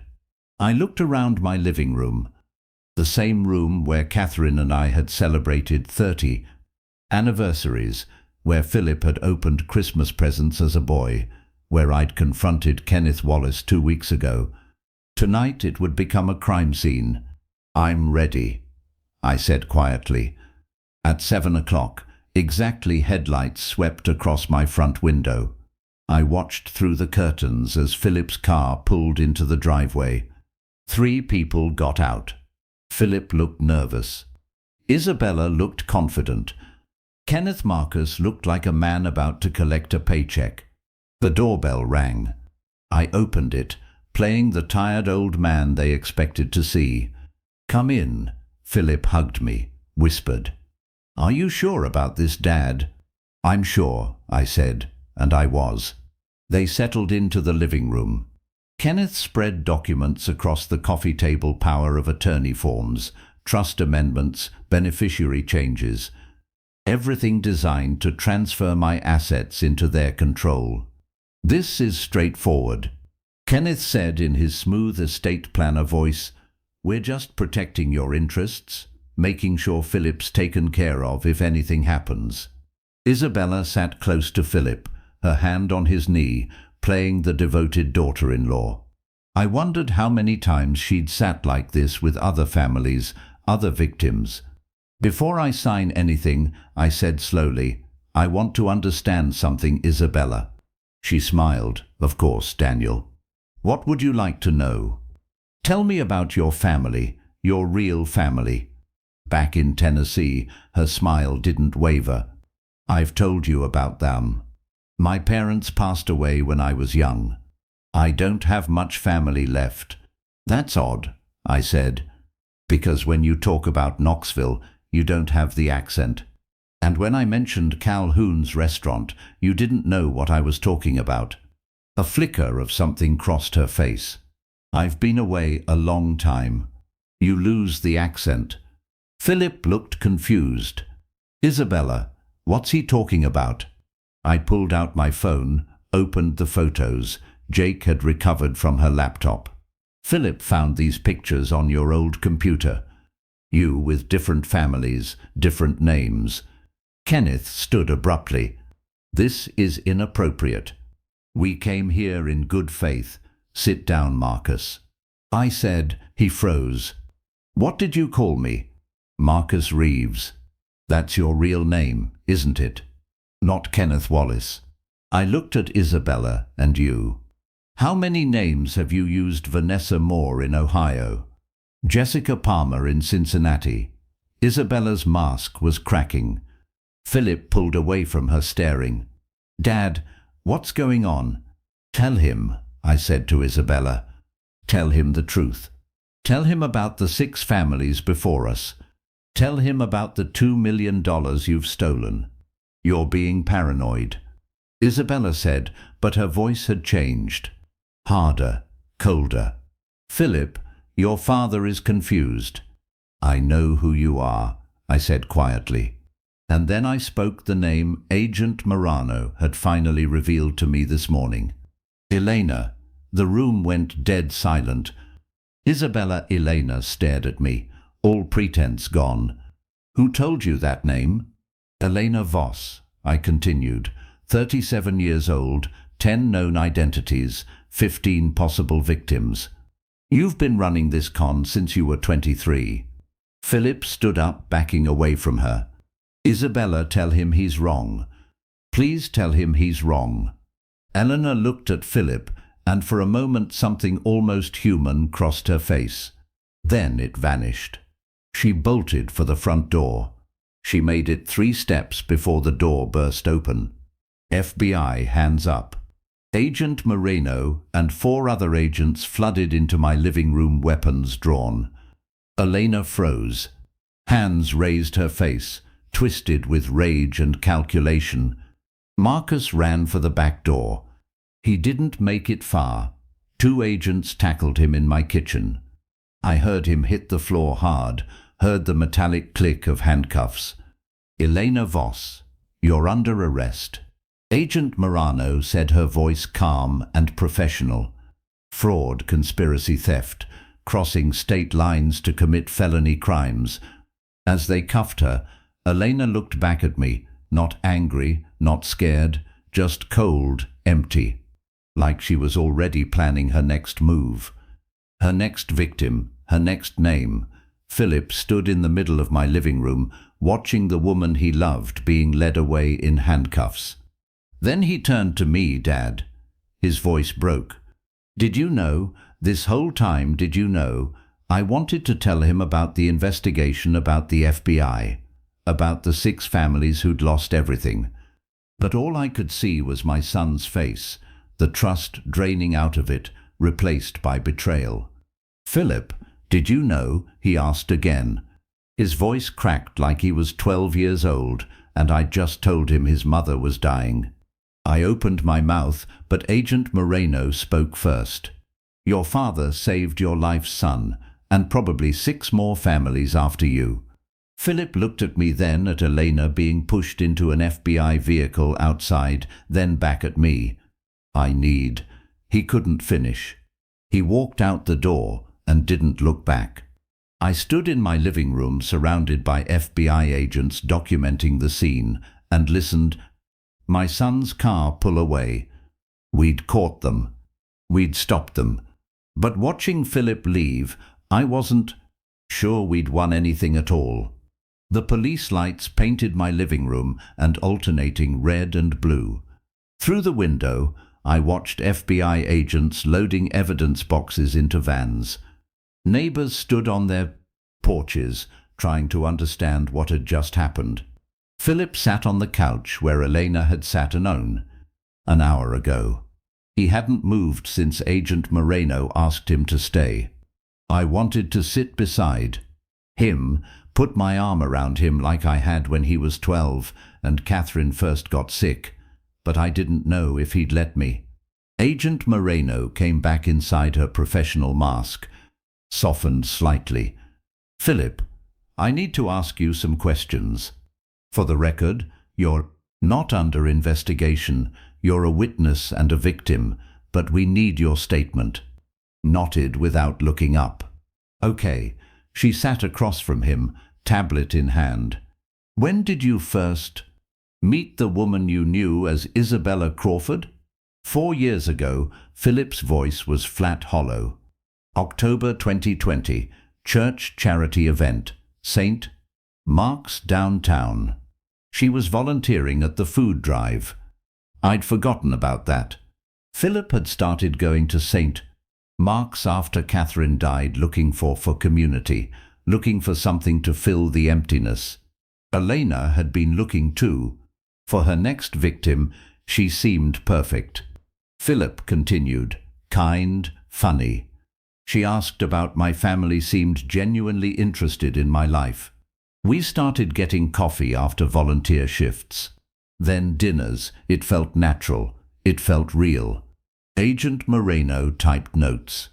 "When did she meet your father?" 6 months later, April 2021.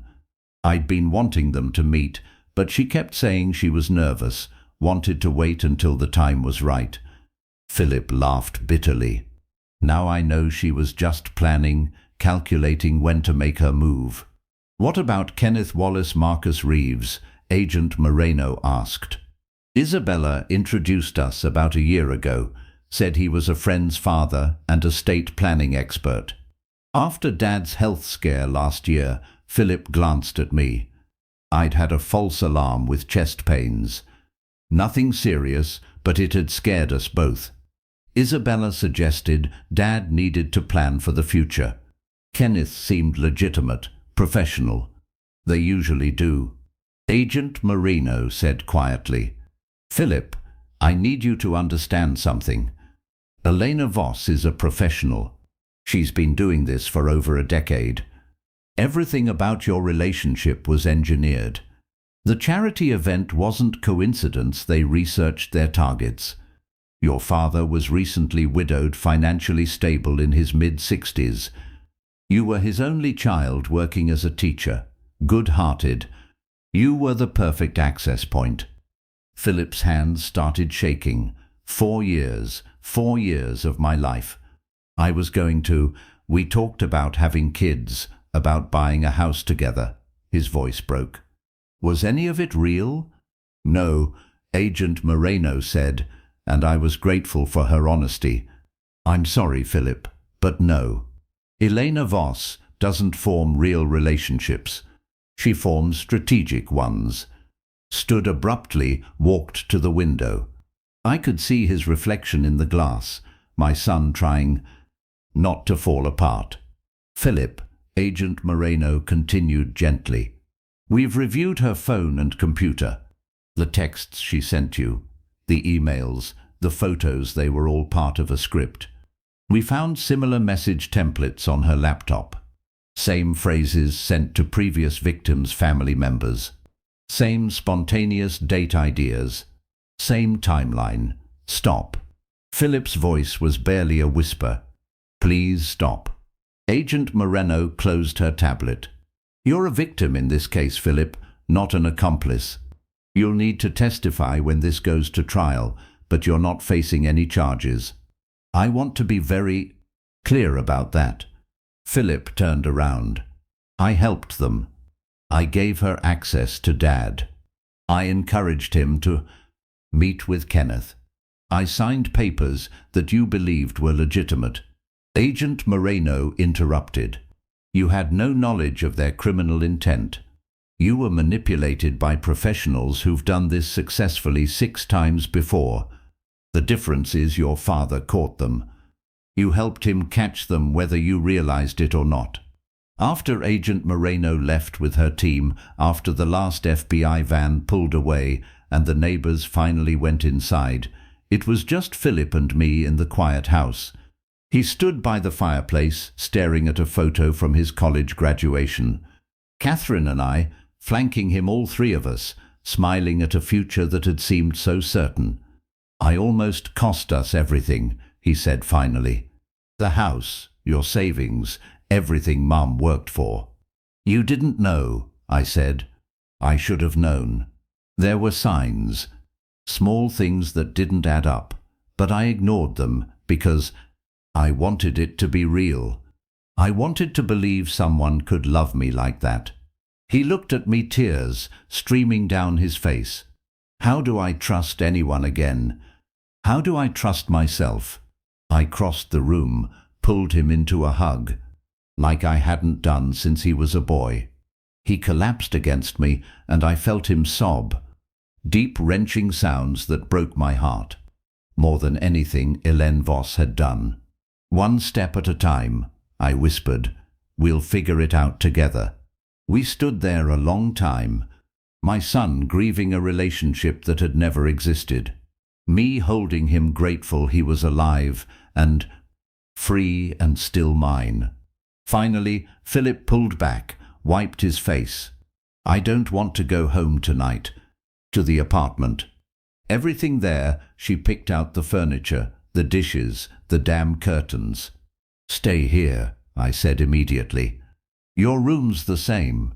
He looked surprised. You kept it. Of course I kept it. I always hoped you'd come back someday. I managed a small smile.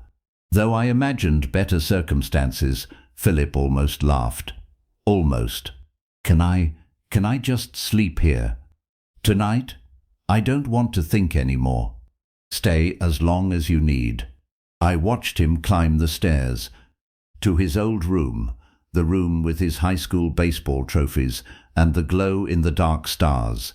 Catherine had helped him stick to the ceiling when he was 8. Downstairs I sat in my living room, alone with the silence. We'd stopped a lane of us. We'd caught the criminals.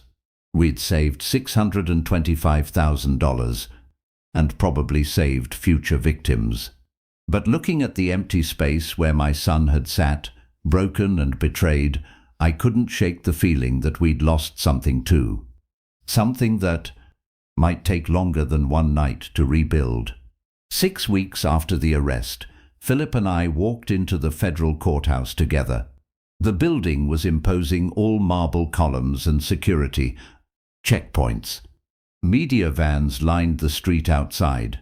Agent Moreno had warned us this would be public. Operation Golden Years had become national news. Elderly fraud ring busted. The headlines read, Romance scammer faces federal charges. Philip wore the suit Catherine had bought him for job interviews 5 years ago. It hung a little loose now he'd lost weight in the weeks since Elena's arrest. You ready? I asked as we approached the metal detectors. He nodded. Let's get this over with. The courtroom was smaller than I expected.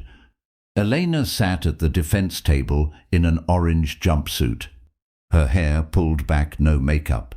She looked ordinary. That was the scariest part, how ordinary she looked. Marcus Reeves wasn't there. He'd taken a plea deal 3 weeks earlier, agreeing to testify against Elena in exchange for a reduced sentence. 7 years instead of 15. Agent Moreno said his cooperation had been valuable. Names, methods, bank accounts they hadn't immediately known about. The prosecution called me first. I took the stand, raised my right hand, swore to tell the truth. The prosecutor, a woman named Jennifer Walsh, walked me through everything. The security footage, the missing files, the laptop discovery, the USB evidence. Mr. Crawford, in your 40 years as an insurance adjuster, how many fraud cases did you investigate? Hundreds, I said, maybe over 1,000. In your professional opinion, was this fraud sophisticated? Extremely. The documentation was flawless. The legal framework was sound. If I hadn't caught them in the act, they would have succeeded. I kept my voice steady, clinical. Treated it like any more other case I'd worked. But when the prosecutor showed the jury photos of the 6 previous victims, elderly faces, some no longer alive, I had to pause. These people trusted her, I said. Just like my son did. Elena's lawyer tried to rattle me on cross-examination. Suggested I'd misunderstood innocent actions, that I'd been paranoid. I just looked at him. I have 40 years of experience identifying fraud, I said. This was fraud. Philip testified next. Watching him walk to the stand, seeing him raise his hand and swear that oath, I'd never been prouder or more heartbroken. The prosecutor was gentle with him. Philip, when did you first suspect something was wrong? Not until the end, Philip said quietly. I found the laptop by accident. Even then, I wanted to believe there was an explanation. I loved her. I thought she loved me.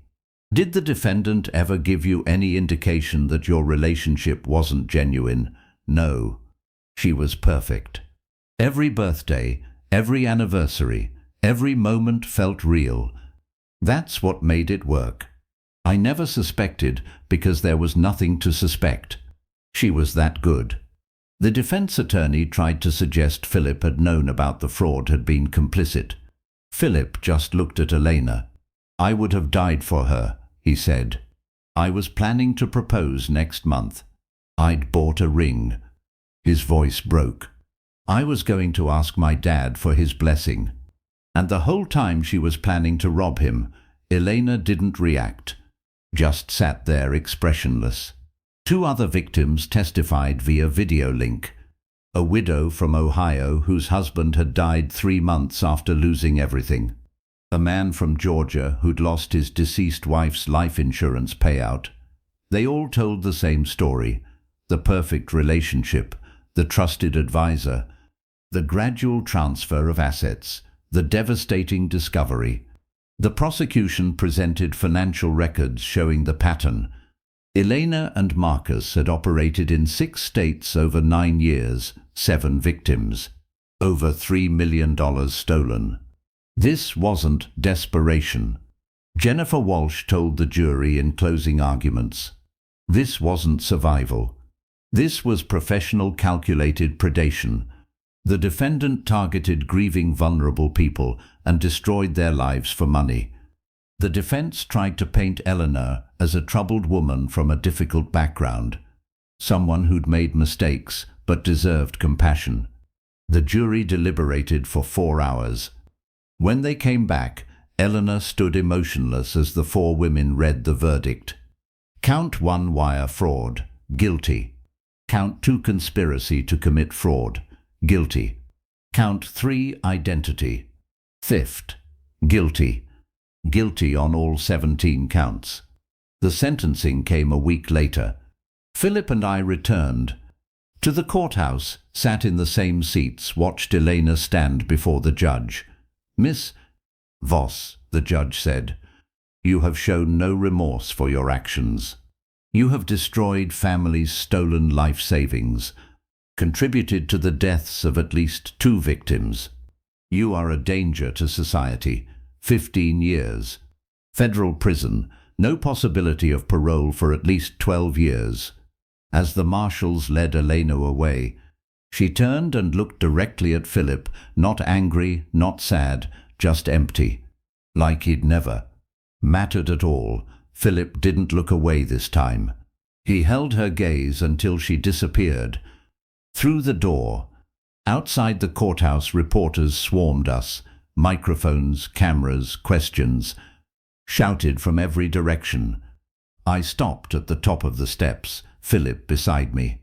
"My son and I are still standing together," I said simply. "That's all we have to say." Philip's hand found mine as we walked down the steps, squeezed once. We drove home in silence, but it was a different silence than 6 weeks ago. Not broken, just quiet. Justice had been served. The predator was caged. 1 year after the arrest, I sat at Catherine's old desk, sorting through paperwork that had piled up during the chaos of the trial. Bank statements, legal documents, letters from the FBI feeling evidence of a year I'd survived but never wanted to repeat. The morning sun filtered through the kitchen window, illuminating dust particles dancing in the air. Russell's coffee thermos sat on my counter, still warm from his 7:15 visit. Some routines had become sacred in the aftermath, his daily check-ins. Philip's Wednesday dinners, my Tuesday support group meetings. I picked up a letter from the FBI Victim Services Division. Inside was information about a national conference on elder fraud prevention, scheduled for September in Washington, D.C. They were inviting survivors to share their stories, to help train law enforcement on recognizing sophisticated fraud operations. My first instinct was to throw it away. I testified once. I told my story to the jury, to the media outside the courthouse, to my support group. How many times did I need to relive those months? But then I thought about Dorothy from my support group, about the man in Georgia who'd lost everything, about the families I'd never met, who might be facing the same situation right now today. While I sat in my kitchen, deciding whether speaking up one more time was worth the discomfort, I set the letter aside to think about later. My phone buzzed with a text from Philip. "Bringing Sarah to dinner tonight, if that's okay. Want her to try your pot roast?" Sarah had been a constant presence for 3 months now, a 4th-grade teacher with a steady smile and patient eyes who'd listened to Philip's entire story on their first date and hadn't run away. That alone told me something about her character. I texted back, "She's always welcome. Should I make extra?" "Please. She eats like a normal person, not like she's afraid of food." I smiled at that. Philip's humor had returned slowly, carefully, like a plant growing back after a hard frost. His therapist said it was a good sign. The ability to joke about his own recovery meant he was processing the trauma instead of drowning in it. The pot roast would take hours, so I started early. Catherine's recipe, the one she'd made every Sunday for 20 years. Beef potatoes, carrots, onions, her secret blend of herbs she'd never written down, but I'd watched her make enough times to memorize. While the meat browned, I thought about the past year. The immediate aftermath of Elena's arrest had been chaos, media attention, legal proceedings, FBI interviews, but as the months passed and the news cycle moved on, I'd been left with the quieter, harder work of rebuilding trust in a world that had proven itself capable of profound deception. The support group had helped more than I'd expected. Listening to other people's stories reminded me I wasn't uniquely foolish or particularly vulnerable. This happened to smart people, careful people, people who'd spent their whole lives making sound decisions. The common when thread wasn't stupidity, it was humanity, the willingness to trust, to believe in goodness, to give people the benefit of the doubt. Dorothy had made remarkable progress. She'd filed a civil suit against the financial advisor who'd stolen from her.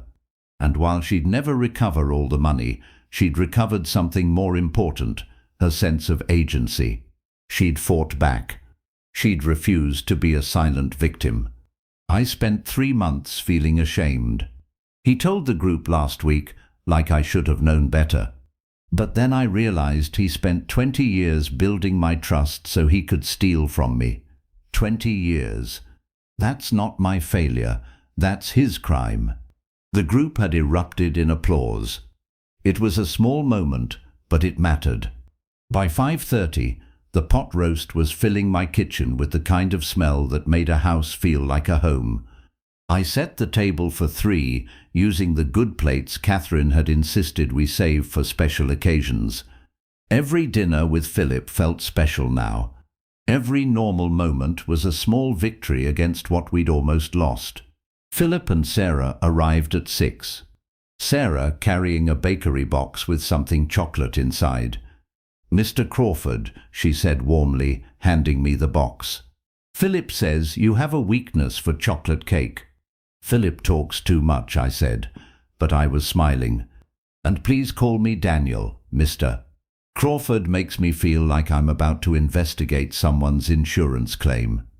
She laughed, a genuine sound that filled the kitchen with lightness. I could see why Philip was drawn to her. After 4 years with someone who'd calculated every word and gesture, authenticity must have felt like oxygen. Over dinner, Sarah asked questions about Catherine, about our life together, about the house and the neighborhood. Not prying questions, just genuine interest. She listened when I talked about Catherine's garden, about the rose bushes she'd planted, that Russell now tended, about the coffee shop where we'd met 45 years ago. "She sounds wonderful." Sarah said simply, "I wish I could have known her." "She would have liked you," I said, and meant it. Catherine had always been a good judge of character. She would have seen what I saw, someone real, someone steady, someone who wasn't performing a role. After dinner, while Philip and Sarah cleaned up despite my protests, I stepped outside to the back porch. The same porch where someone had stood a year ago, with a key to my house and plans to destroy my life. But tonight it was just a porch again, just wood and steps, and the sound of crickets starting their evening song. Philip joined me a few minutes later, 2 beers in hand. "She's good for you." I said, "Yeah." Philip took a drink. "It's weird, Dad. After everything with Elena, with Isabella, whatever her real name was, I didn't think I'd ever want to trust anyone again. Sarah makes it feel safe. Does that make sense?" Perfect sense. We sat in comfortable silence for a while. Inside, I could hear Sarah laughing at something on TV, a sound that seemed to ease something in Philip's shoulders. "I got a letter today," I said. "FBI wants survivors to speak at a conference in September. Share our stories, help train law enforcement." Philip looked at me. "Are you going to do it?" "I don't know. Part of me thinks I've talked about this enough. But another part thinks, what if my story helps catch the next Elena Voss before she destroys another family? Then you should go." Philip said firmly, "You caught her, Dad. You saved us. If talking about it saves someone else, that's worth whatever discomfort it costs you." I looked at my son, 34 years old, heartbroken and healing, sitting on my back porch drinking beer and giving me advice. When had he become so wise? "You're right." I said, "I'll call them tomorrow." Inside, Sarah had found one of Catherine's old photo albums. We spent the next hour looking through pictures, Philip as a baby, as an awkward teenager at his college graduation. Catherine laughing in the kitchen, covered in flour from some baking disaster. Our trip to the beach the summer before she got sick. Your mum was beautiful, Sarah said softly, studying a photo from our 20th anniversary. She was, Philip agreed. Inside and out, she never would have let Dad get scammed. She could spot a lie from a mile away. You got that from her. I told him. You found Elena's laptop. You chose to look, even though part of you didn't want to know. That's Catherine's instinct for truth. Philip smiled, but his eyes were bright with unshed tears. Grief and healing lived together, now I'd learned. You didn't stop missing someone just because you were moving forward. Sarah left around 10, but Philip lingered on the porch. Dad, he said as he was leaving, thanks for tonight, for welcoming Sarah, for not making this weird. Why would I make it weird? Because the last woman I brought home tried to rob you blind. We both laughed, real laughter that felt like releasing something heavy we'd been carrying too long.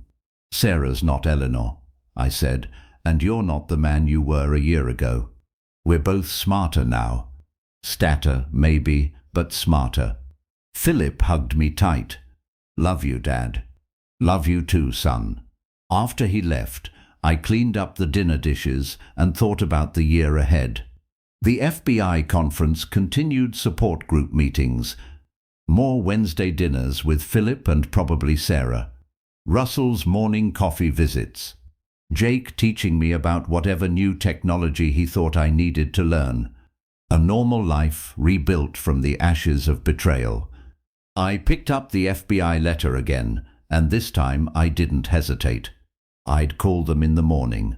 I'd tell my story one more time, and then another time after that, if it helped. Because Dorothy was right. Staying silent protected the criminals. Speaking up protected the next victim. Elena Voss had thought I was weak because I was old and grieving. She'd thought my trust was a vulnerability she could exploit. She'd been wrong about both things. My trust hadn't made me weak. It had made me human, and my age hadn't made me helpless.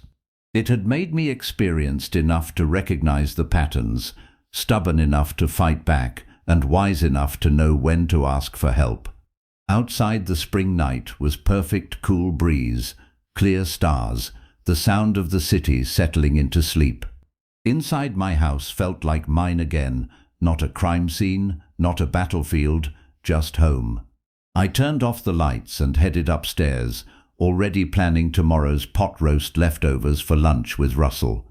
The dogwoods would bloom again next spring. Life would continue forward, and I would be here to see it stronger for having survived, grateful for the people who'd helped me fight back, and ready to help the next person who, power dear, needed someone to believe their story. That was enough. That was everything. I closed Catherine's journal and sat back in her old chair, feeling the weight of everything I'd just written. The words on those pages weren't just my story anymore. They were a roadmap for anyone who might need it. A warning, a guide, a promise that fighting back was possible. My phone rang, breaking the silence. Agent Moreno's name appeared on the screen. "Mr. Crawford," she said when I answered, "I hope I'm not calling too late." "Not at all. What's going on?" "I wanted to give you an update. Elena Voss's case has generated significant attention within law enforcement. We've had calls from 3 other states' victims who saw the news coverage and finally felt brave enough to come forward. People she targeted before 2015, before we had any record of her." I gripped the phone tighter. "How many more?" "At least 4 additional victims that we're confirming now, could be more." She paused. "Mr. Crawford, your decision to fight back, to gather evidence, to testify, it's creating a ripple effect. People who thought they were alone are realizing they're not. People who felt too ashamed to report are finding their voices." After I hung up, I sat at Catherine's desk for a long time, thinking about those 4 new voices. 4 more people who'd lived in silence, carrying shame that wasn't theirs to carry. 4 more families destroyed by Eleanor's calculations. but they were speaking now. That mattered. Next morning, I drove to the community center for our Tuesday support group meeting. Dorothy was already there, setting up coffee and arranging chairs in our usual circle. She'd taken on the unofficial role of group coordinator, finding purpose and helping others navigate what she'd survived. "Daniel," she called out when she saw me, "I need to tell you something." We sat down before the others arrived. Dorothy pulled out her phone and showed me a text message from her daughter. "Mom, I saw a video online, an elderly man telling his story about almost being scammed by his daughter-in-law. It made me realize I need to check on you more. I'm sorry I haven't been around. I love you." Dorothy's eyes were bright with tears. "My daughter and I haven't spoken properly in 2 years. Not since the mess with the financial advisor. She blamed me for being careless with Dad's money, but she saw something, I don't know what video, and it made her reach out." "That's wonderful, Dorothy." "It made me think," she continued, "how many people are out there right now, isolated and scared, who just need to hear that someone else survived this, that it's not their fault." By 7 o'clock, our support group had filled up 8 regulars, and tonight, 2 new faces. An elderly man named George, who'd been scammed by a home repair contractor. A woman named Patricia, whose nephew had been stealing from her for 3 years. They were nervous, ashamed, still processing. I remembered that feeling. "Welcome," I said, when it was my turn to speak. "The first thing you need to know is that you're not alone. The second thing is that this wasn't your fault. And the third thing, the most important thing, is that you're already fighting back just by being here." George spoke haltingly about the contractor who'd taken $50,000 for repairs that were never finished. As she described watching her nephew, her sister's son, a boy she'd helped raise, systematically empty her savings account. "I feel so stupid," Patricia whispered. "He was family." "You're not stupid," Dorothy said firmly. "You loved him. That's not stupidity. That's humanity. They count on that." After the meeting, as people filtered out, George approached me. "Agent Moreno gave me your name. Said you might be willing to talk about how you did it, how you fought back when it was your own family." We sat in the parking lot for 40 minutes while I told him about Philip, about Elena, about the moment I decided to stop being a victim and start being an investigator. George listened intently, taking notes on the back of an envelope. "I don't know if I can do what you did," he said finally. "I'm 79. I don't understand computers or security cameras after any of that technology. You don't have to understand everything." I told him, "You just need to find people who do." Jake Martinez taught me about digital security. Diane Foster handled the legal side. Russell checked on me every morning. I didn't do this alone, George.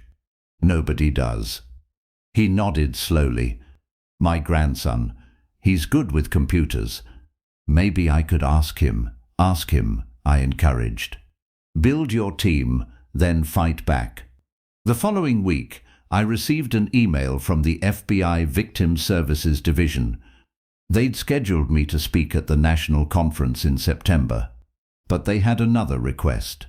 Would I be willing to participate in a training video for law enforcement? Something that could be distributed to police departments nationwide, teaching officers how to recognize and investigate elder fraud. I called Philip that night. "They want me to do a training video for police.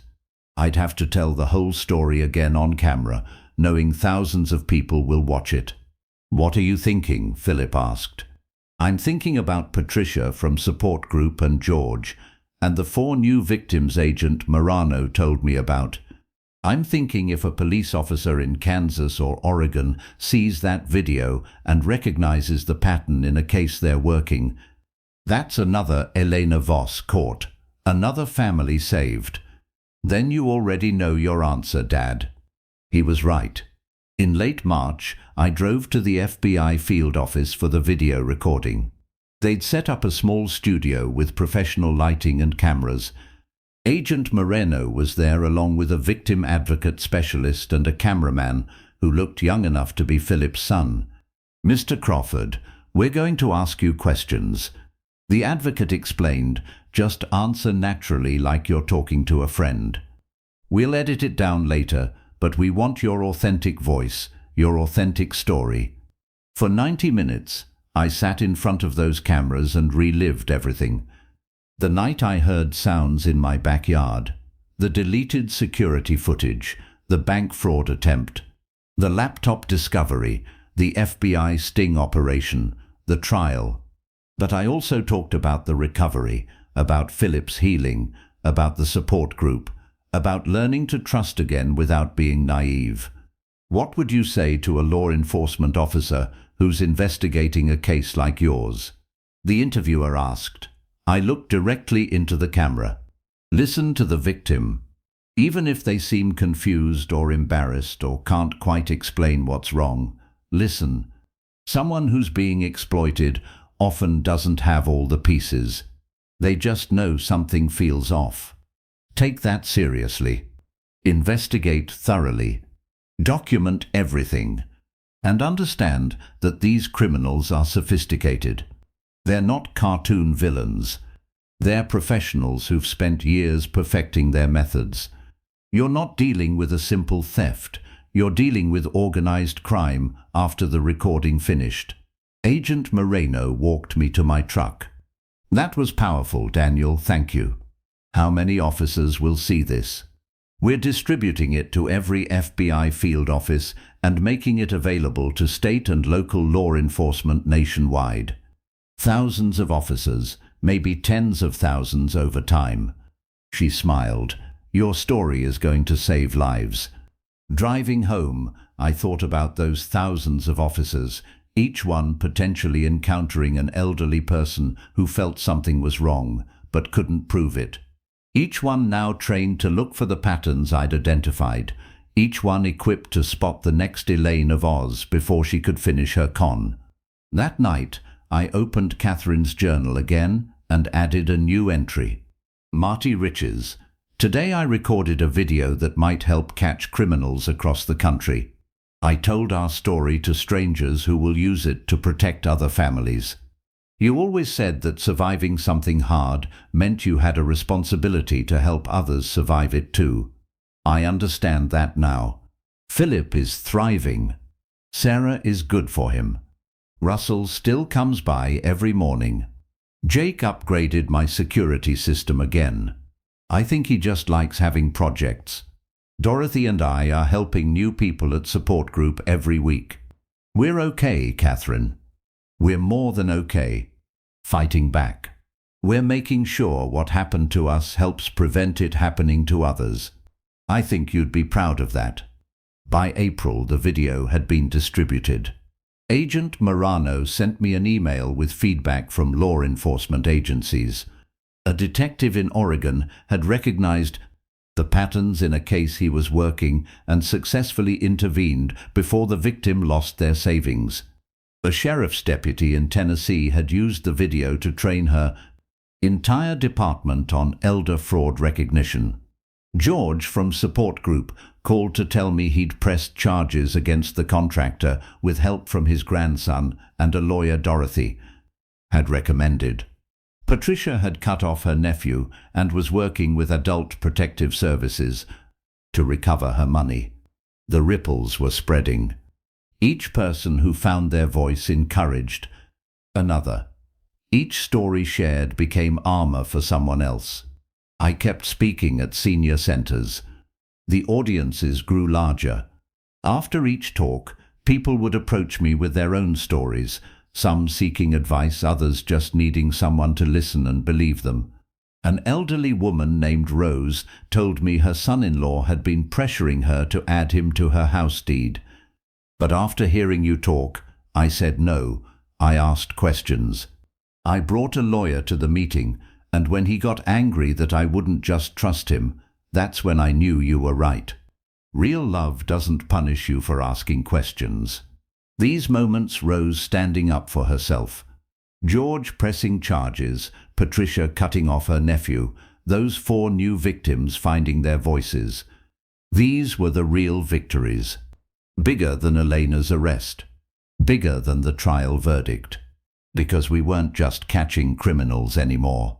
We were building a community of survivors who refused to be silent, who understood that speaking up protected the next person, who knew that shame belonged to the predators, not the prey. Standing in my kitchen one evening, watching Russell tend Catherine's roses through the window, I realized something. Elena Voss had tried to isolate me, to make me weak and vulnerable and alone. Instead, she'd connected me to thousands of people, survivors, advocates, officers, strangers who'd heard my story and found courage in it. She'd wanted to destroy my family. Instead, she'd helped me build a bigger one, a community of people committed to protecting each other. That was her biggest miscalculation. She thought targeting me would be her biggest payday. Instead, it became her final con, and we were just getting started. When I look back on everything that happened, I understand now that the real danger did not begin with a shadow in my backyard. It began the day I chose comfort over clarity.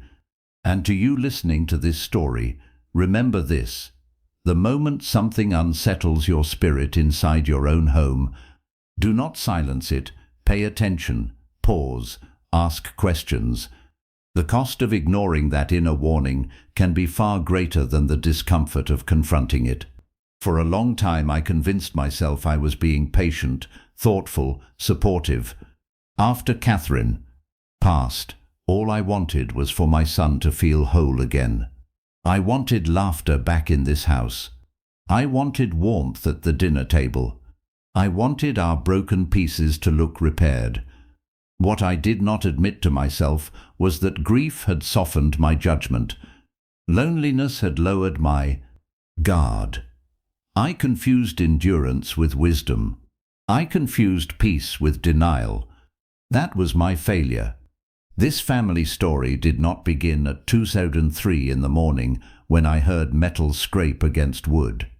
It began months earlier when subtle details felt off, and I chose not to examine them too closely.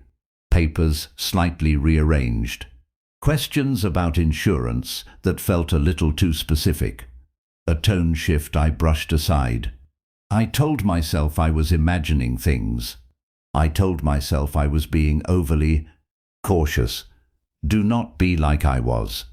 If documents move and you did not move them, investigate. If someone rushes financial decisions, slow them down. If answers sound rehearsed, ask for proof. Love does not require blindness. Family does not require silence. Many people think stories like mine belong in collections of grandpa stories shared for dramatic effect. But these grandpa stories carry warnings hidden beneath the suspense. They are reminders that age is not weakness. Age is experience sharpened by time. I spent 4 decades identifying fraud in insurance claims. I understood patterns. I knew manipulation. Yet I nearly fell victim in my own living room because I wanted harmony more than honesty. Criminals do not search for ignorance. They search for emotional openings, grief, loyalty, isolation. If you are listening and thinking, "This would never happen to me," I once believed the same thing. And that belief almost cost me everything. Catherine and I built together. Here is what I have learned, and I share it plainly. Boundaries are not acts of distrust. They are acts of protection. Documentation is not paranoia. It is discipline. Verification is not disrespect. It is wisdom. Technology helped save me. A camera mounted on a wall. A timestamp that kept running. A file that refused to disappear. Learn the tools available to you. Ask someone younger to teach you. Pride can cost you dearly. Curiosity can preserve you. Community saved me as well. Russell noticed what I overlooked. Jake uncovered what was hidden. Diane fought where I could not. Alone I might have doubted myself. Together we stood firm. Isolation is the predator's strongest ally. Connection is your shield. This family story is not about revenge. It is about responsibility.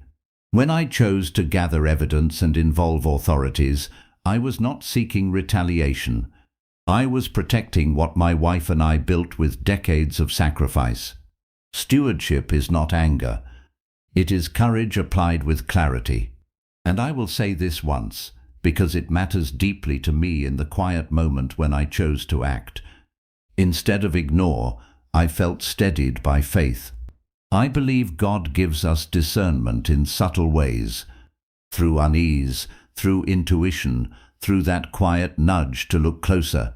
When we listen, we are guided toward protection rather than regret. If I could go back, I would confront earlier. I would question sooner. I would not allow fear of conflict to silence my instincts. I would not assume that good intentions protect against bad actors. Do not wait for undeniable proof before you protect yourself. Another lesson from these grandpa stories: predators are patient. They study routines. They study vulnerabilities. They study emotions. You must be patient too, patient enough to verify, to consult professionals, to document thoroughly. Here is my personal view. Dignity grows from action. The moment you defend your boundaries, you reclaim control. The moment you speak up, you weaken manipulation. Silence feeds exploitation. Transparency starves it. If you see yourself somewhere in this family story, do not let shame keep you quiet. Seek counsel. Contact legal professionals. Reach out to trusted neighbors. Speak openly with adult children about finances and documentation. Secrecy protects no one but the wrong people. You are not too old to learn new systems. You are not too inexperienced to ask for help. You are not too late to strengthen your defenses. Every year you have lived has built resilience within you. Use it. These grandpa stories are not about bitterness. They are about awakening. They are about transforming pain into awareness so that fewer families endure the same fracture. Peace without vigilance is fragile. Trust without verification is incomplete. Love without boundaries is vulnerable. I am not proud that I hesitated. I am proud that I corrected my course. That is the difference between regret and growth. If this message resonates with you, consider sharing it with someone who might need encouragement to ask hard questions. A neighbor, a widowed friend, a parent navigating financial changes. Awareness is protection passed forward. Leave a comment and tell me what lessons stood out most to you. Your reflection might help someone else see warning signs earlier. If meaningful reflections woven through powerful grandpa stories and layered inside a compelling family story matter to you, consider subscribing. It quietly supports conversations that build resilience rather than fear. Every comment strengthens community. Every share expands awareness. Every subscription signals that we refuse to look away. You sincerely for staying with me until the end of this chapter. And one final note, the stories that follow may include dramatized elements crafted for reflection and educational purpose. If that style does not align with what you prefer, feel free to explore other content that better suits you. However you choose to continue, I am grateful you listened.